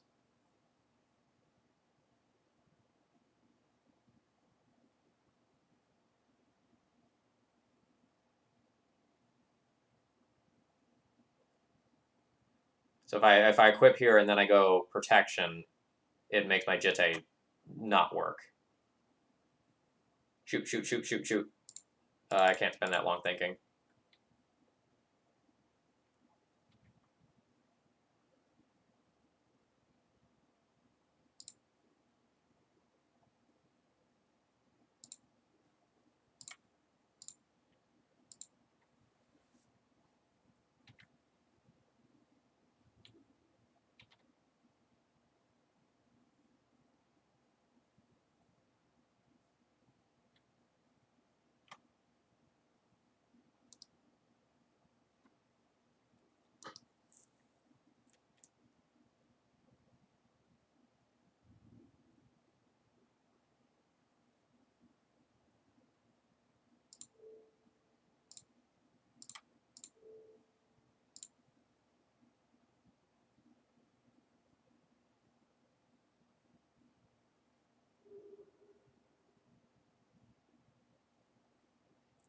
I'm going to die to having to click on my own ether vials.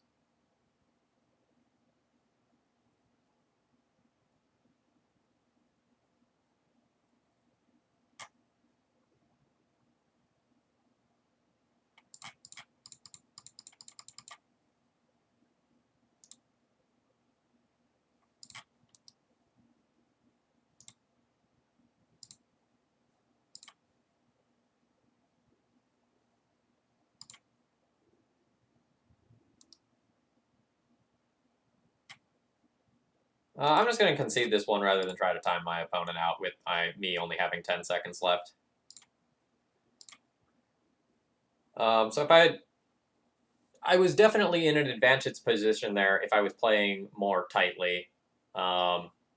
We lost a lot of time in the mirror there. You know, just kind of is what it is.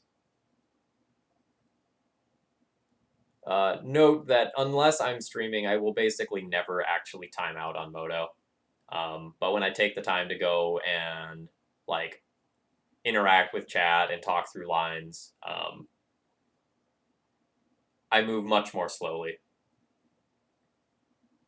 And like obviously, if I had just like equipped my Jitte and swung in that game, I would have been in a better position. But I still don't know that I could have won with the time that I had.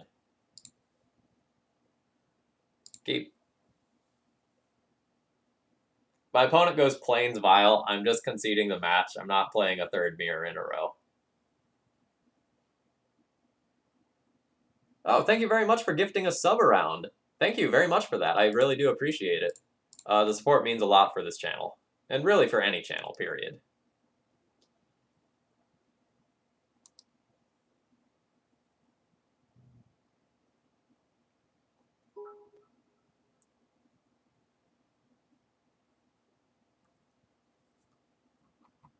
Yeah, you too.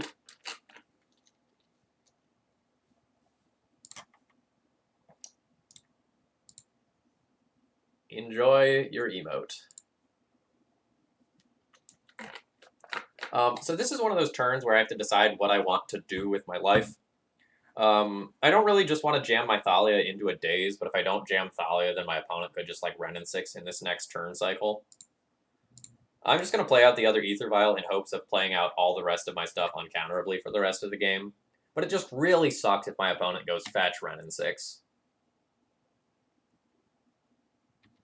Great. Great, great, great, great, great.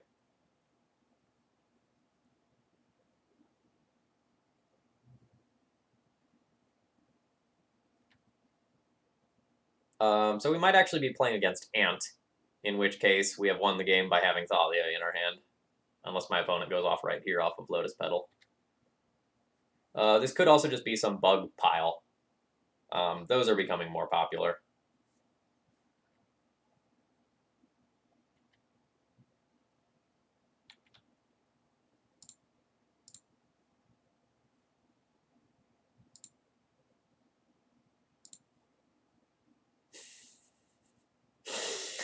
Oh, God. Oh, I'm so dirty. So dirty.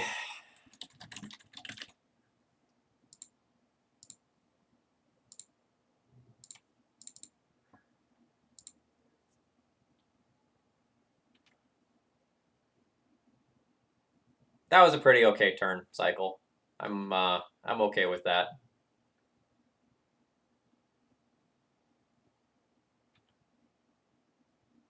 Note, it is very possible to win through a Thalia.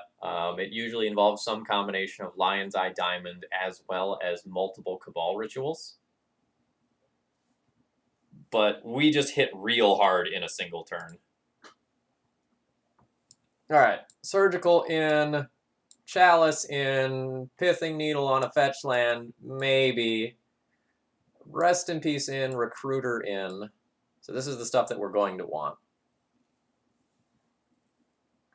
Yeah, Lord Darkview, welcome to Legacy. It's dark right now. Alright, we don't want Swords to Plowshares. We don't want Palace Jailer. We probably don't want Umezawa's Jitte. We can probably cut a little bit of our top end. I'm not really sure that I actually want to try to Pithing Needle a fetch land, since I'm also playing Chalice of the Void. But it is something that you should consider. I will probably cut something that costs 3 mana at this point, just because those things are harder to get in play. Hallowed Spirit Keeper is pretty bad. My opponent is not going to kill my creatures under most circumstances. Flicker Wisp is really slow. Crusader's pretty medium. Avenger's kind of medium. Tomic's kind of medium. You can kind of like pick whatever you want for this last card. I think I'm going to cut my Spirit Keeper as my last one, but there's plenty of defensible cuts here.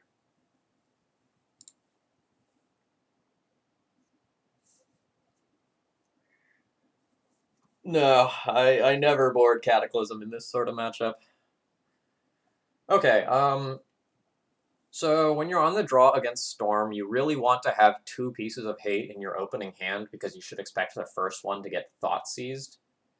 You can't necessarily mulligan into Oblivion, but, like, for example, if my opponent has one piece of interaction, this hand basically will do nothing. I think I'm going to mulligan once, but if I get another hand of this caliber, I will keep it.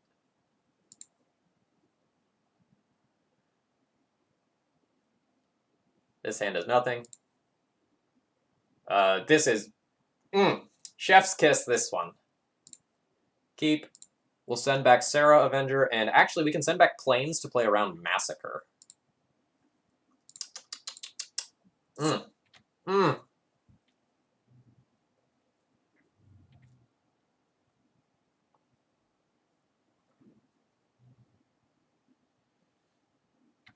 We don't even get Thoughtseized on one? Wonderbar.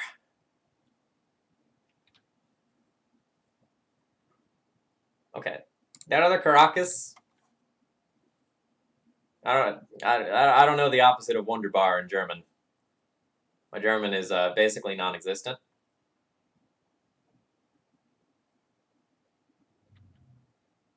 But whatever the opposite of that is, that's what the other Caracas is. All right, Duress. Goodbye Surgical, I presume. Unwonderbar. Can't actually tell if joke or not.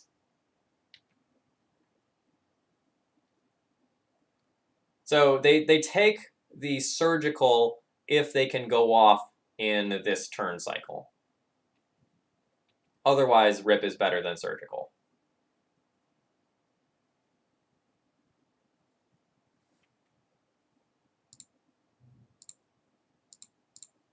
There's some awkwardness here in playing this Thalia in that it shuts us off of our Surgical for one turn, but, like, we obviously have to jam the Thalia. It means that our opponent could get the Surgical out of our hand at this exact moment. Hey, a way to defend that. Neat.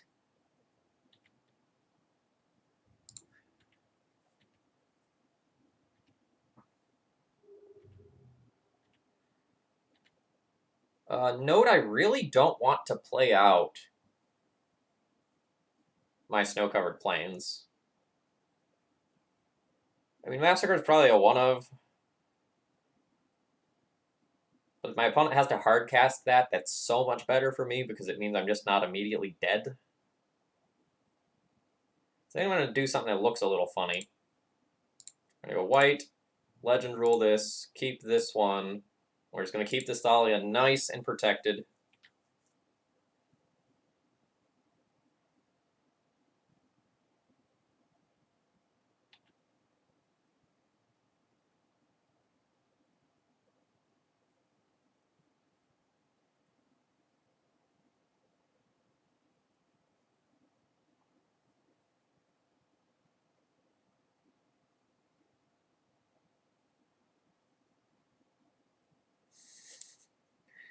Yeah, I'm 5 cards away from Threshold, baby. That's when all my cards get good. Wait, that was a different stream.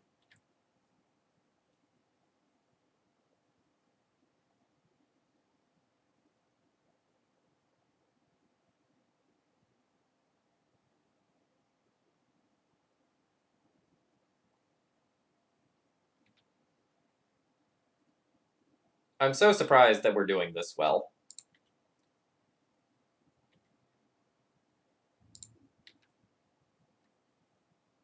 We're going to continue to not play out plains right now. There may be a time in the future where we're incentivized to play some more land, but that time is not quite yet.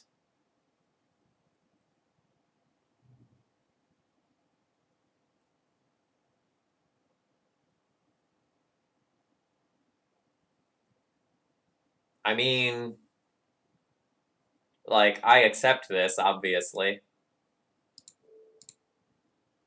There's some weird world where that is actually a bait to try to, like, put themselves in a position where they can somehow remove the Thalia Or like to defend a green source or a red source instead.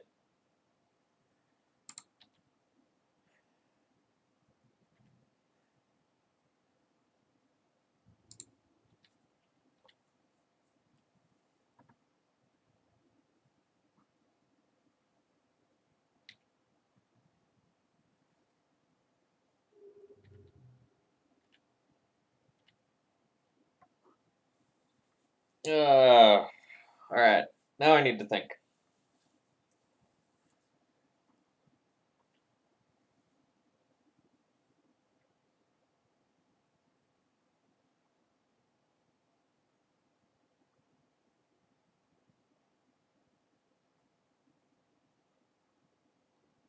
Pass turn is a line. Tap Caracas to play Giver of a line.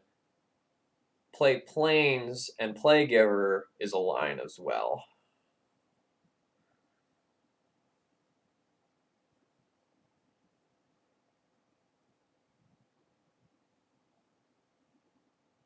Now that I don't have my Wasteland, I'm actually shutting off some of my plays like Chalice of the Void. If I don't play out this land. Like I can't Chalice on one, for example, in the future without having another land in play. I'm going to begrudgingly play this Plains now, because I think opening up my 3 Chalices and 1 Rest in Peace is good enough that I'm willing to play out the Plains.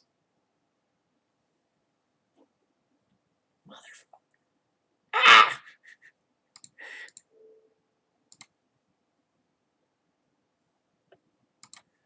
They do need to also have a discard spell here.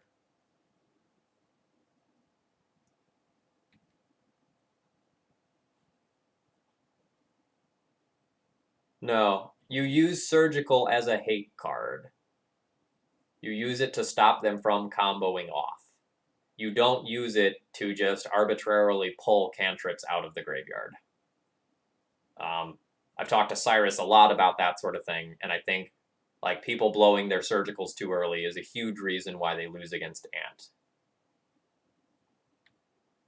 I'm going to sit here with this surgical in my hand until they threaten to kill me, or until I have a high caliber target in the graveyard. You know, things like Past in Flames, Infertile Tutor, under some circumstances, Cabal Ritual.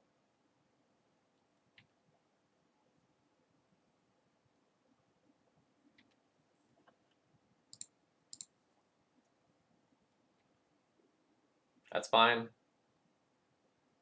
That's fine. That's fine.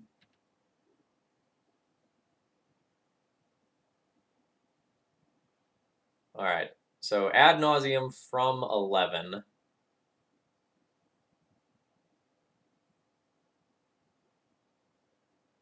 We're not actually dead. My opponent didn't crack their LED in response to that, so they are only going to be working with black mana. No, they haven't played a land yet. It's not worth surgicaling any of this stuff yet.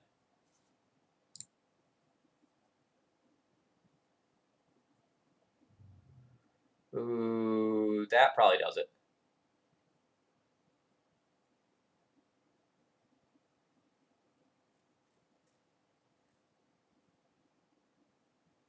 Just Dark Petition, Kraken Response, Tendrils me.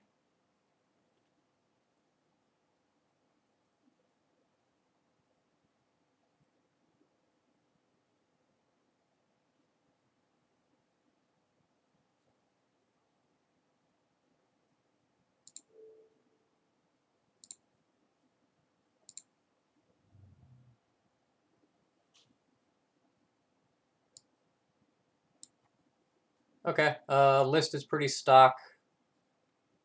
They did not actually have very many answers to my things. When they only had 2 Abrupt Decays and 1 Massacre as answers to my stuff.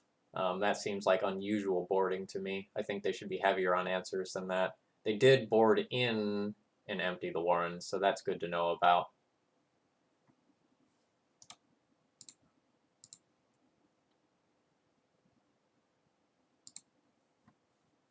Got super punished for the decision to play out the planes to play the second Giver.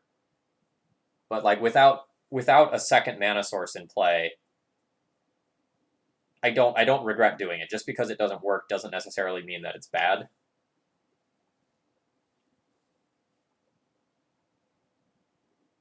Yeah, like we chose to make so many of our draws better in order to play around, like in order to play towards making our hand so much better. Yikes.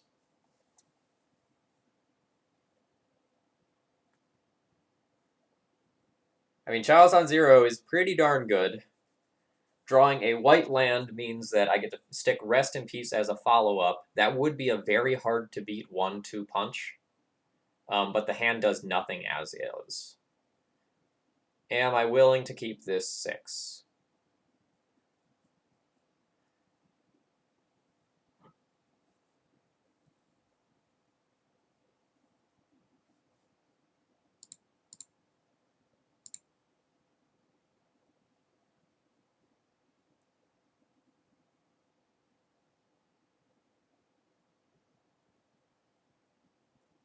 So about 20 of my draws are going to be things that turn this into a perfectly acceptable or good hand. That's about a third of my deck. We'll be scrying away one of the 2 white-white cards,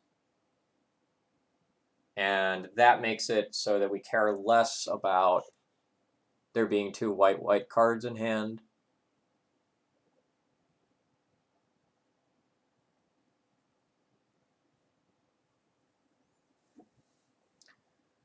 Super reluctant keep.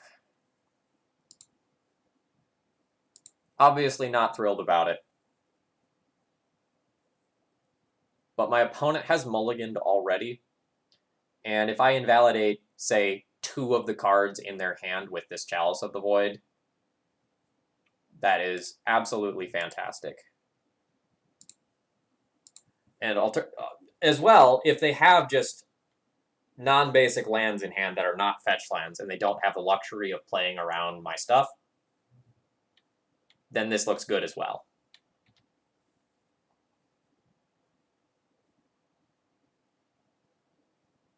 If I draw a white source, I will absolutely Rest in Peace over wastelanding them.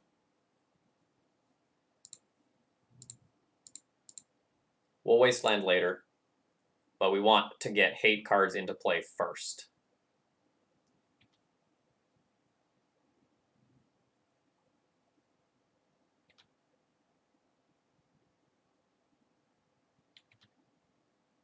So like now I'm an next turn, I'd be perfectly happy wastelanding Underground Sea and playing out Giver of Runes. Lout, the deck list is on stream. If you click on the Cardboard Live extension, you can take a look at it, and you can actually scroll over everything and see what's there.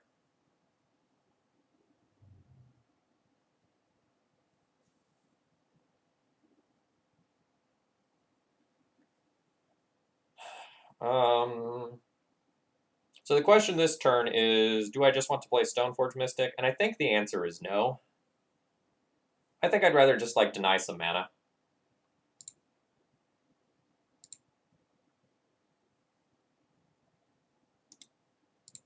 This potentially takes my opponent off of cantripping, which is huge.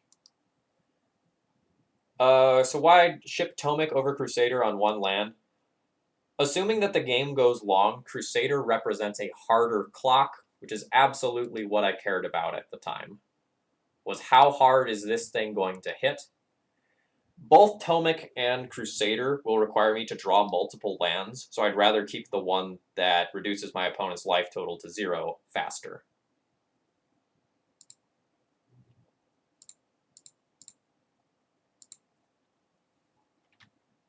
Charming Prince is fine. I've played with and without Charming Prince. I don't think it is a necessary card for the archetype, but I do think the card is very good in some natures. Sorry. You stop that. That's a 1-of. That's a 1-of. You didn't let me untap with my Caracas.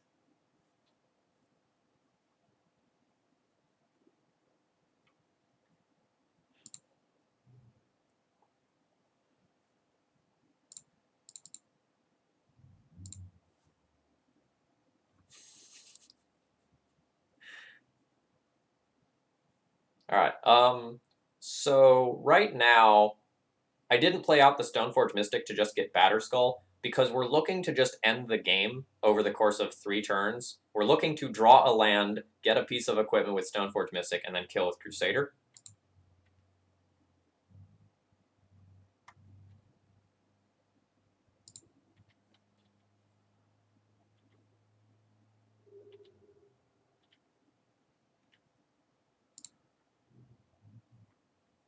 So I need to deal 13 next turn. If I get Jitte this turn, I can deal 4, 5, 6, 7, 8, 9. Sort of Fire and Ice, though, would represent lethal next turn, but would expose itself to a discard spell.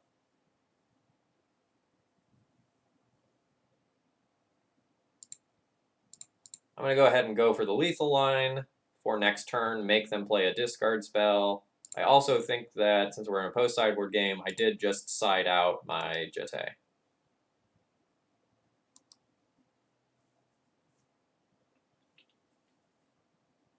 And that's fine. So, like, if they Thoughtseize this, go to 11. All right, wonderful. We will just hard cast this now, rather than Stoneforge it in.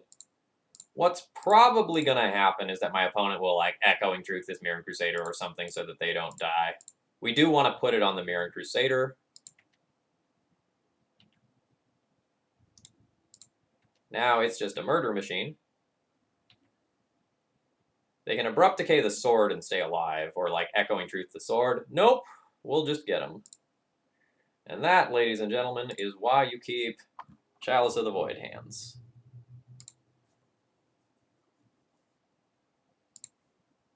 In all seriousness, though, that hand very easily could have gone the other way. We're looking at a pretty medium but stable hand here.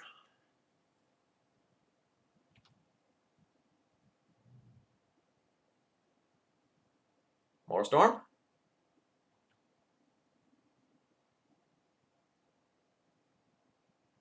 Yeah, I just think Chalice is a better sideboard card than Deafening Silence. I think Deafening Silence is too narrow.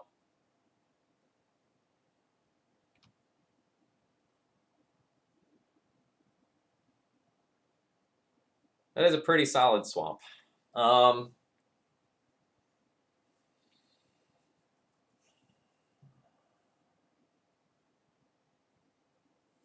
I think I'm just going to port this turn. I want more information about what my opponent is doing before I just slam this Revoker.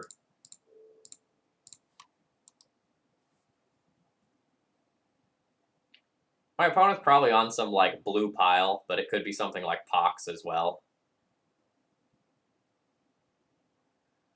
Sure does look like Pox.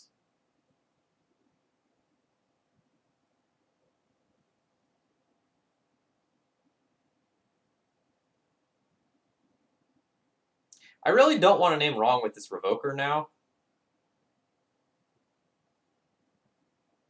Like, there's so many different activated abilities that are going to matter from the other side of the battlefield. So I think I'm just going to play Giver of Runes, pass the turn, deny them some more mana. And potentially put myself in the situation where I can play the Revoker next turn while also having it protected. We may just get, like, all of our good cards hymned and, like, cry and do nothing, though.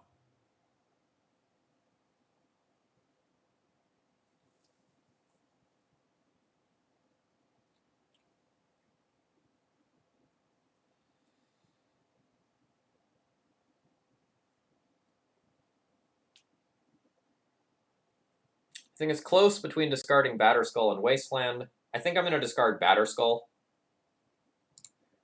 Even though that card is, like, obviously quite good, I don't think I'm going to get to the position where I'm going to get to Batterskull them anytime soon.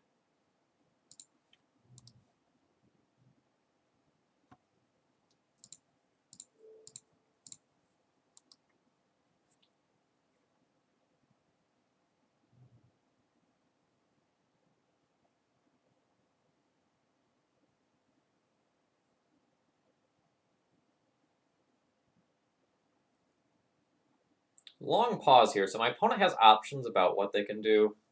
That may mean they might have the opportunity to do something like Dark Ritual Planeswalker, or they might be thinking about whether or not they should just like him to Turok me. Phyrexian Totem, huh? Okay. I think this is a new one, kids.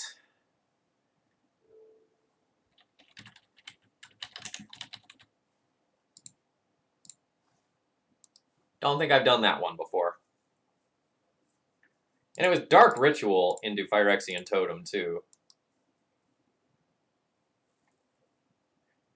No, I mean, I don't think I've actually revoked a Phyrexian Totem before. That's what I mean.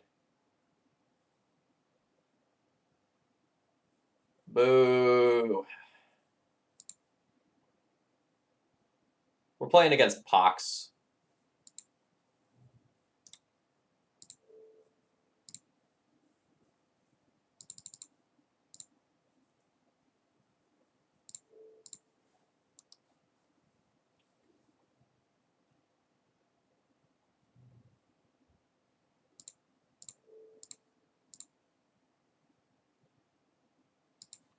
No, I don't necessarily think we got played there. My opponent, like, is not going to know that one of our, like, 2 cards left in hand is... Or no, did they know our Revoker from the Inquisition at the beginning?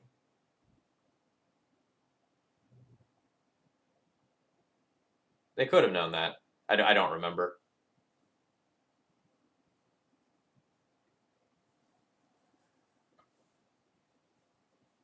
Alright, so my opponent will get some other annoying... Oh, man, I don't... Ugh.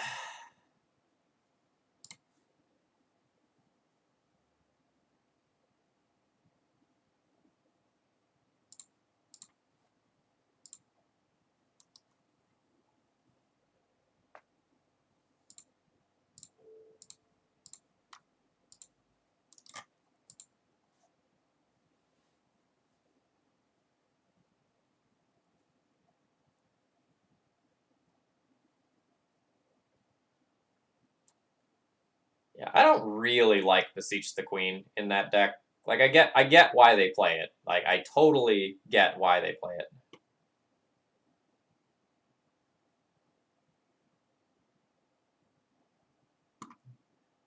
Do I want to make them sacrifice a permanent?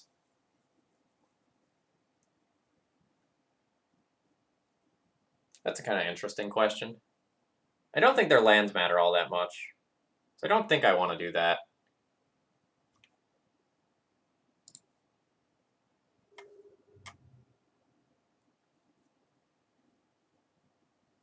So they discarded a Dark Ritual there. Super unfortunate that we drew Rishadenport and not, like, any creature.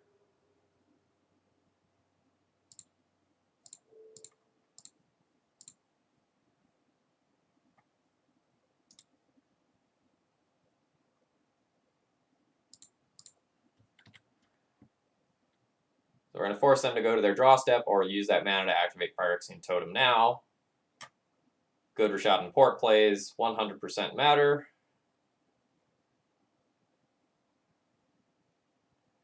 So the thing here is that if my opponent then taps 2 lands, turns into a totem, I can port down their last source, and they can't actually, like, play something else this turn. Other than, like, a 1-mana thing off of Phyrexian Totem.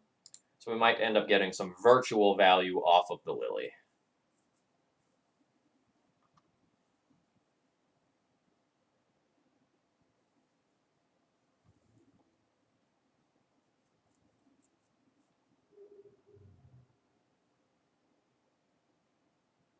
Nope, we're just drawing lands.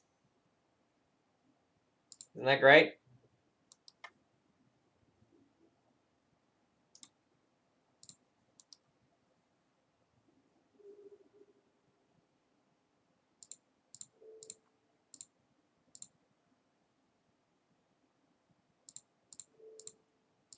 Always float your mana, kids.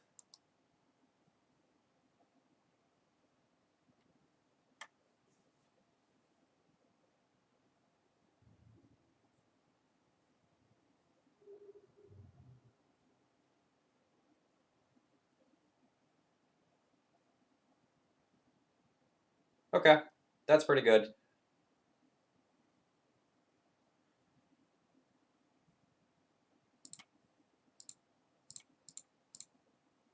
So I can go Stoneforge, use the ability, yes. I'll get a Jitte. I will cast a Jitte.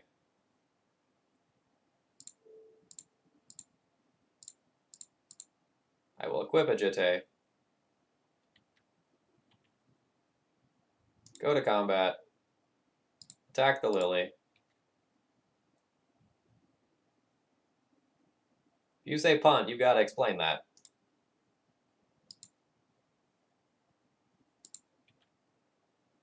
I don't see the punt here. I'm still very much alive.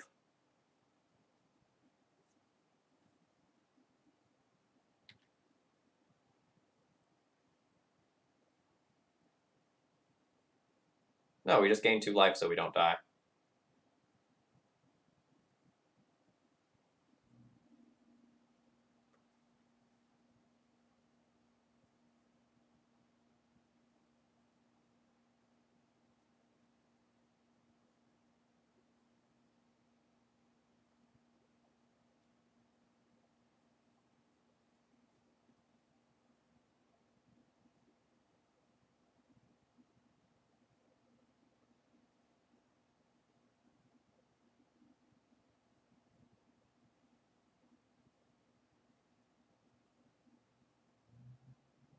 That's slightly awkward.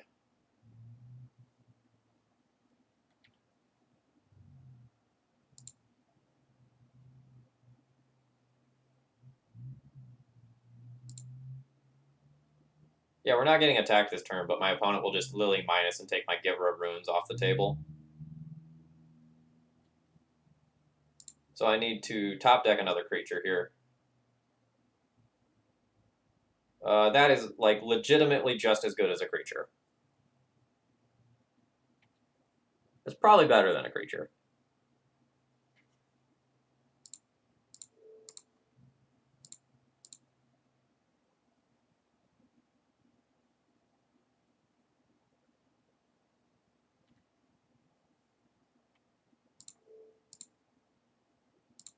Enjoy your life, friend.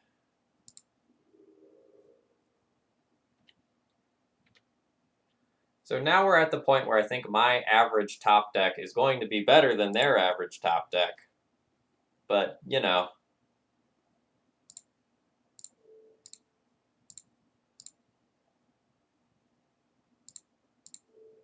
I got bored of porting the Urborg, so we're going to port a different land for a little while.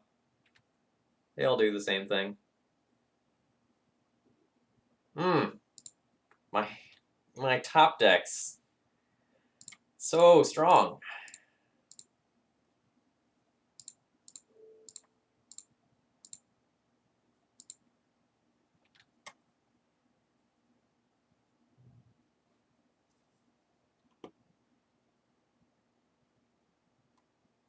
That's awkward.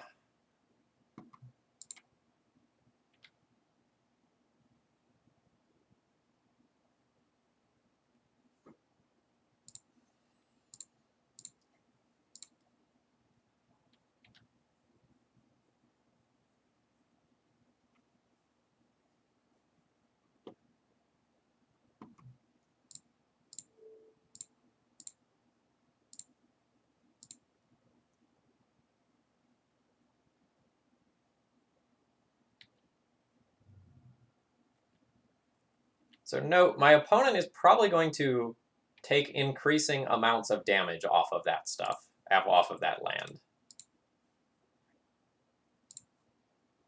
Oh my god.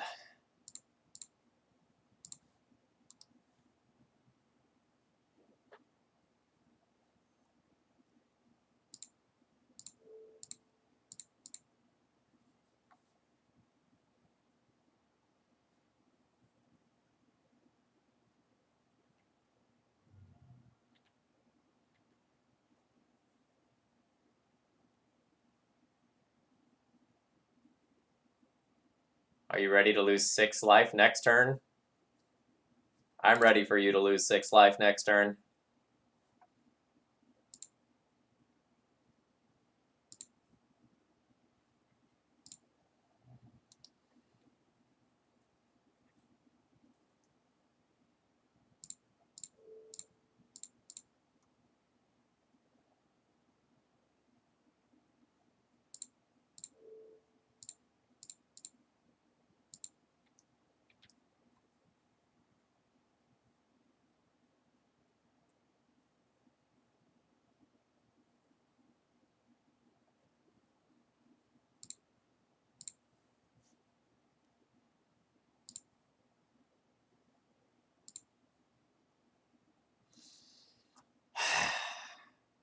HC Fox, why did you even say that?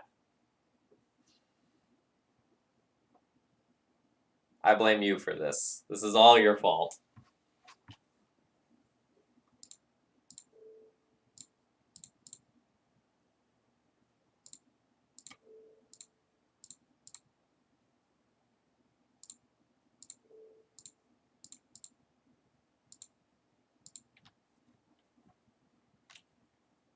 Opponent goes to discard.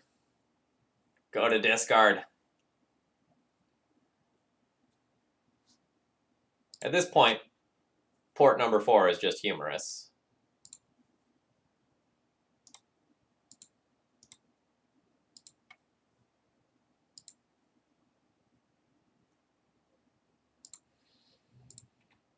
I'm not mad. What are you talking about?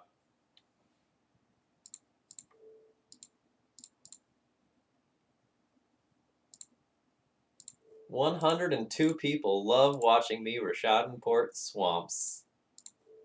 I really do appreciate that. It's pretty great numbers for a Monday night.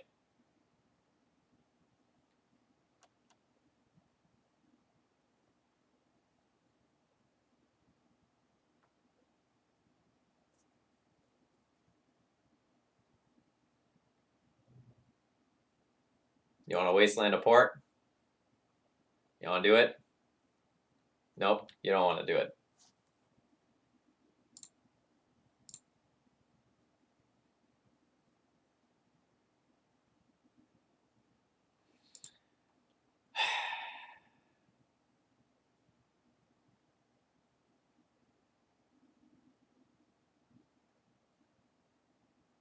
Activate your castle and lose 8 life. Do it. You can kill yourself in 2 turns that way. And then we can play a different game of Magic.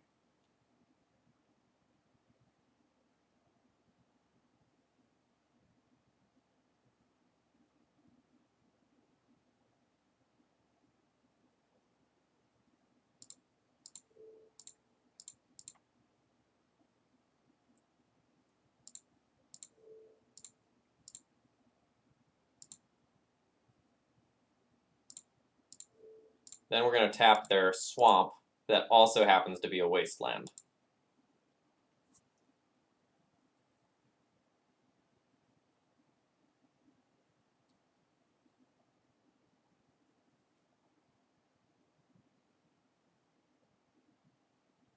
By the way, I want to take this opportunity to thank Raymond V again for supporting this absolutely ridiculous slogfest of a night.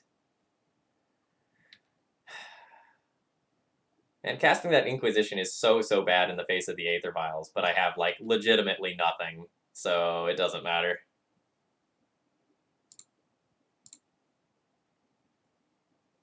Yeah, the donations are really very much appreciated, and they help keep me motivated to be doing all the sweet things that I am doing on this channel. So thank you very much for that. I hope this night lived up to your expectations. I don't know exactly what those expectations were, but, you know, hopefully this did it. Yeah, the Curse Scroll looks a lot worse when you're at 6 cards in hand. Alright, you would like to float mana.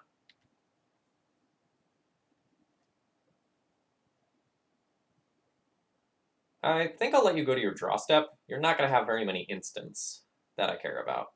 And then I'll double port you in draw step.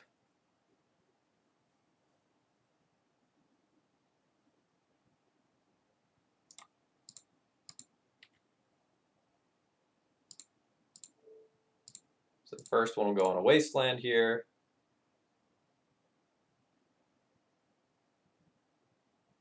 Are you sick of the port plan yet? Are you?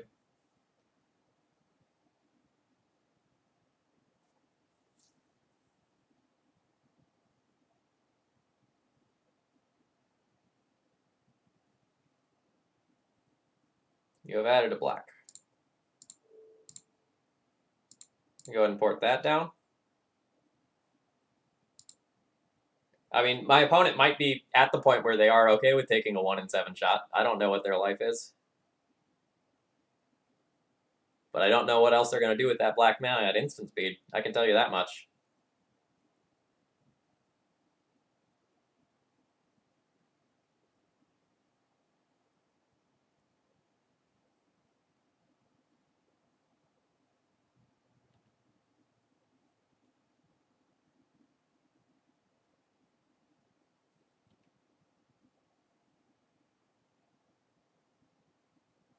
I'll now let them go to their main phase. I'm not going to put the Thalia into tax mana.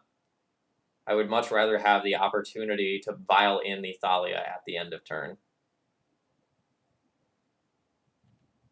So that if my opponent taps out for a Planeswalker, I just get them here. Alright, each player discards a card.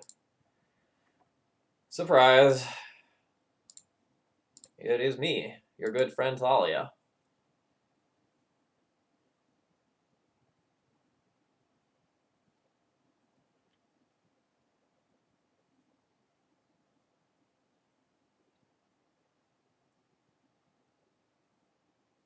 Yeah, I know. It's weird how once I drew a spell, the game spun on a dime. Travis Parsley of the Legacy Pit, I think went like 5-3 at Eternal Weekend with Pox and was ecstatic. I think, as he put it, that he managed to do that well with what was very clearly a Tier 4 deck.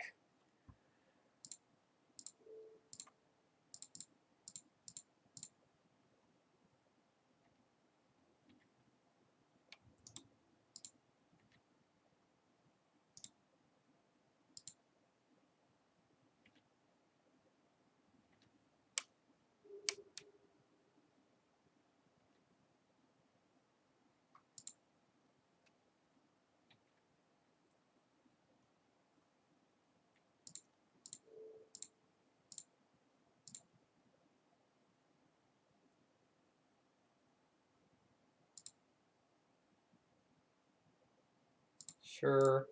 I'm going to still tap down the Wasteland in this phase. I'm probably going to end up with a 2-1 split between upkeep and draw step, and I'd rather not give them the opportunity to Wasteland my Caracas later at a critical time.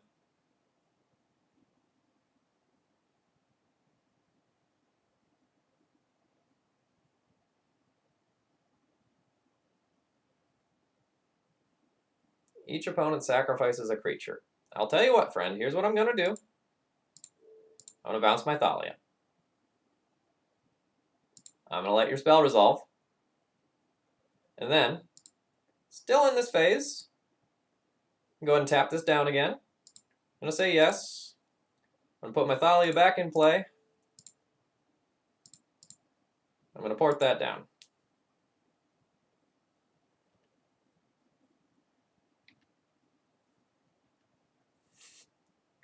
Set this one up for an MVP reel. Is that what you're going to do? Alright, you have another Curse Scroll. Are you just dead to Mirran Crusader? I feel like you're just dead to Mirran Crusader.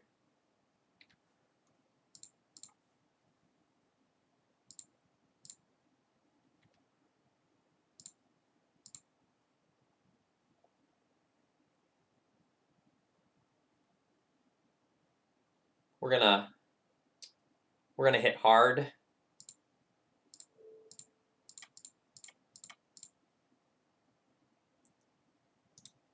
We're gonna make it big. We're gonna make it bigger. We're gonna make it the biggest.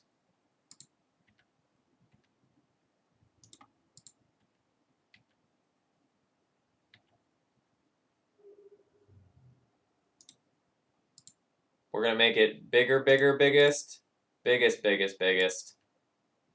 Just to make that life total as negative as possible. It's about sending a message.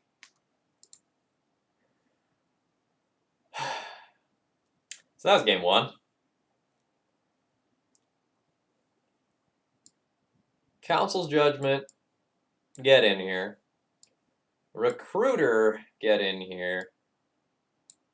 Cataclysm, get in here. Pithing Needle, get in here. Chalice of the Void, you're in the maybe board here. Alright, what's bad? Swords to Plowshares is pretty bad against most of their stuff other than the Phyrexian Totem. But if we're losing to that, other things have probably gone wrong in the first place. The Stoneforge package is fine. Thalia is fine. Avenger is medium. I think we're going to have too many cards to want to play the Chalice of the Void. The Chalice is really only good in the first couple of turns. They're really quite medium as the game goes on.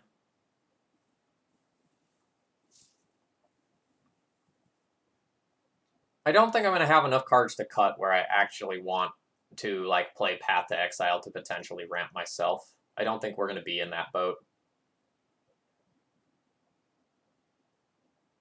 Static Grip, it has been a night. I think that's the best way to put it. It's been a night.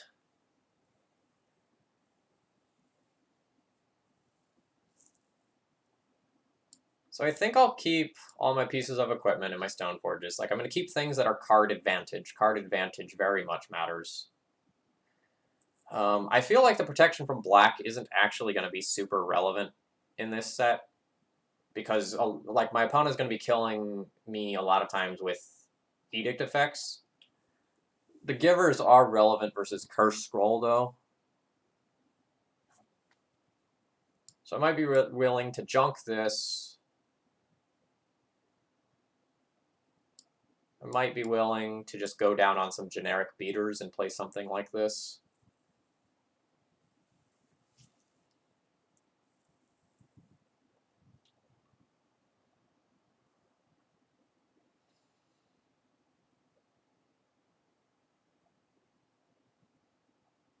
I think I can beat a Plague Engineer, though.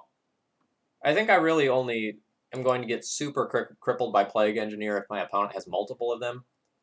I'm bringing in 3 Council's Judgment, and I still have my pieces of equipment as well as my Palace Jailer to answer it. You know, if my opponent shows me a stack of Plague Engineers, then I'll probably reconsider.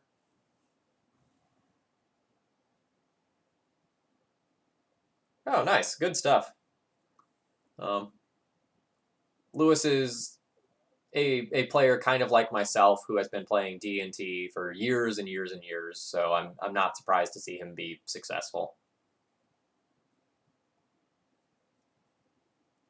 Like, I haven't been to a lot of paper tournaments recently, but like when you look at my paper results, like I have the reps necessary to put up good results. I don't remember what exactly it was at the last Legacy GP, but it was a top 64 finish of some nature. I don't know, I think in the 40s or 50s. Look, man, when the Pox players want to get spicy, they get to play some real weird enchantments that everyone has to read. Like, I'm going to let them live that life.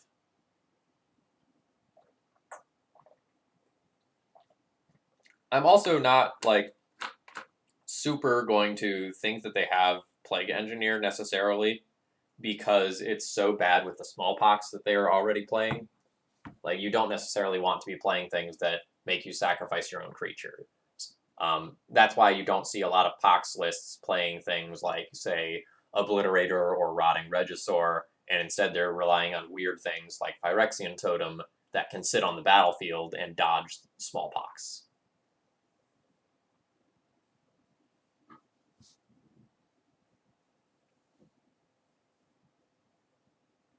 My opponent's disconnected.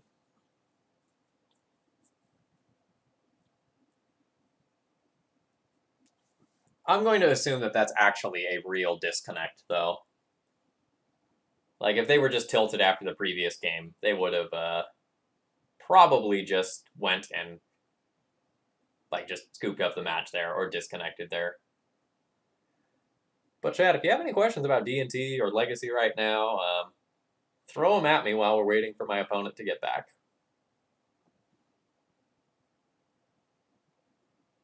Playing Pox is a disconnect. I don't know that I'd go that far. Some people seem to have fun with it.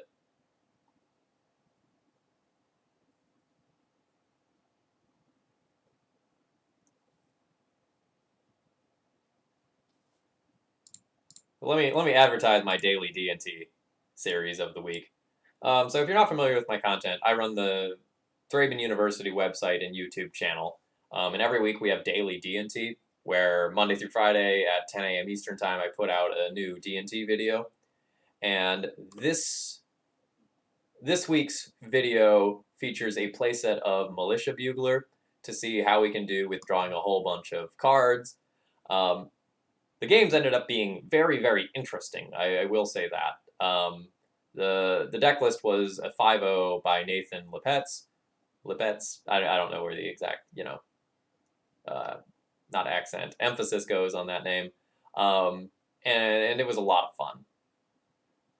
We played a lot of weird things on that series. A handful of like Charming Prince deck lists and other deck lists with like weird things.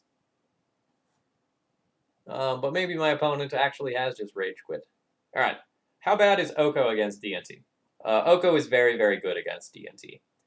A lot of times against the decks that are playing Oko, you're looking to take over the end game with a piece of equipment, most commonly like Batterskull or Sword of Fire and Ice, and the ability to just elk that is very strong.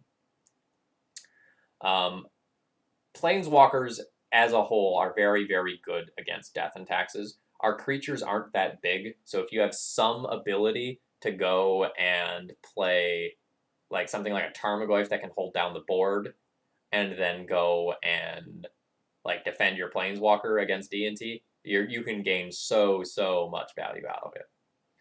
My field is full of Blue-Red Delver, Rug Delver, and combos. What do I do? Have you tried playing Rug Delver? Seriously though, if anyone right now asks me like what should I play in Legacy, if you have any questions about it, the answer is play Rug Delver. It is just the best deck in the format, and it's doing a surprisingly good job at beating the decks that are supposed to beat it.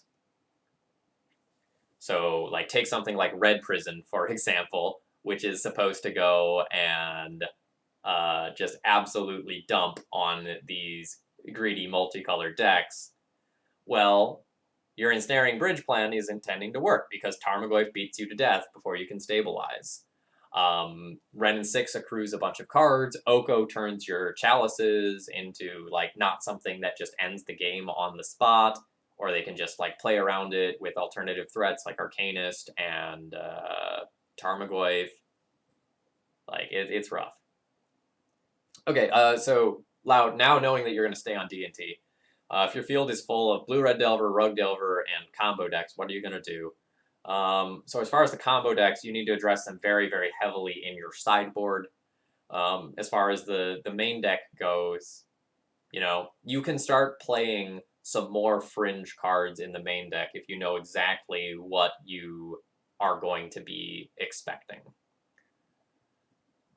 So, for example, what's the Jedi?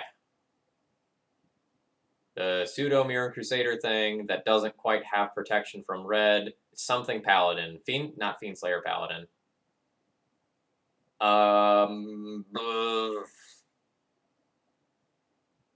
Is it Fiendslayer Paladin? Like, lifelink guy? Fiendslayer Paladin. Yeah, okay, I had it. So for example, if you know like you're going to be playing against red decks all day, in some of your flex slots you can include things like this that just have lifelink and can't be taken out by red cards. Yeah, I mean, look at that. It's like basically glowing. It looks like a lightsaber.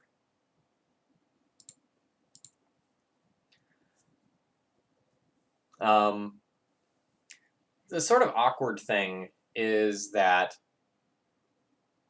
the cards that are going to be good against Blue-Red Delver are not necessarily going to be good against Rug Delver. So, for example, Brimaz is crazy good against Blue-Red Delver, but kind of garbage against Rug Delver.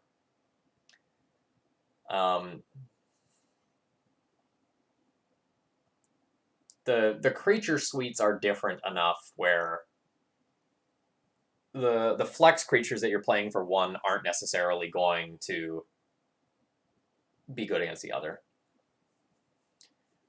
There's also awkwardness in that like Sanctum Prelate is really good against like Blue-Red Delver and also really good against combo, but not really great against Rug Delver. Like sometimes, yeah, you lock them out of the games, But most of the time when you're losing to Rug Delver, in the early game, it's just because like you're just getting beaten to death by a Flip Delver or a Tarmogoyf or a Hooting Mandrills that came down before you could stabilize the board.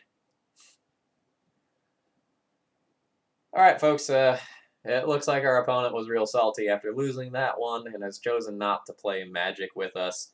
Rather than go and just kind of like let this stream count down for another 2 or 3 minutes until my opponent officially times out. I think I'm just going to go ahead and call it here. We only got through 4 of the 5 rounds of this league, but I think that's okay. I'm going to go ahead and turn you over to Caleb D, who is also playing some Legacy. I don't know what exactly he's playing right now, but it should be a lot of fun. If this was your first time on this channel, please consider following. I'm usually streaming Legacy 2 or 3 times a week, and I have additional content on YouTube every week. And if you're really enjoying the content, please consider doing something like to support the channel, whether that's just following, subscribing, or doing a donation deck list to get us closer to our future goals. And, you know, maybe you can help me figure out what sort of crazy thing I'm going to play on Saturday. Good night, folks.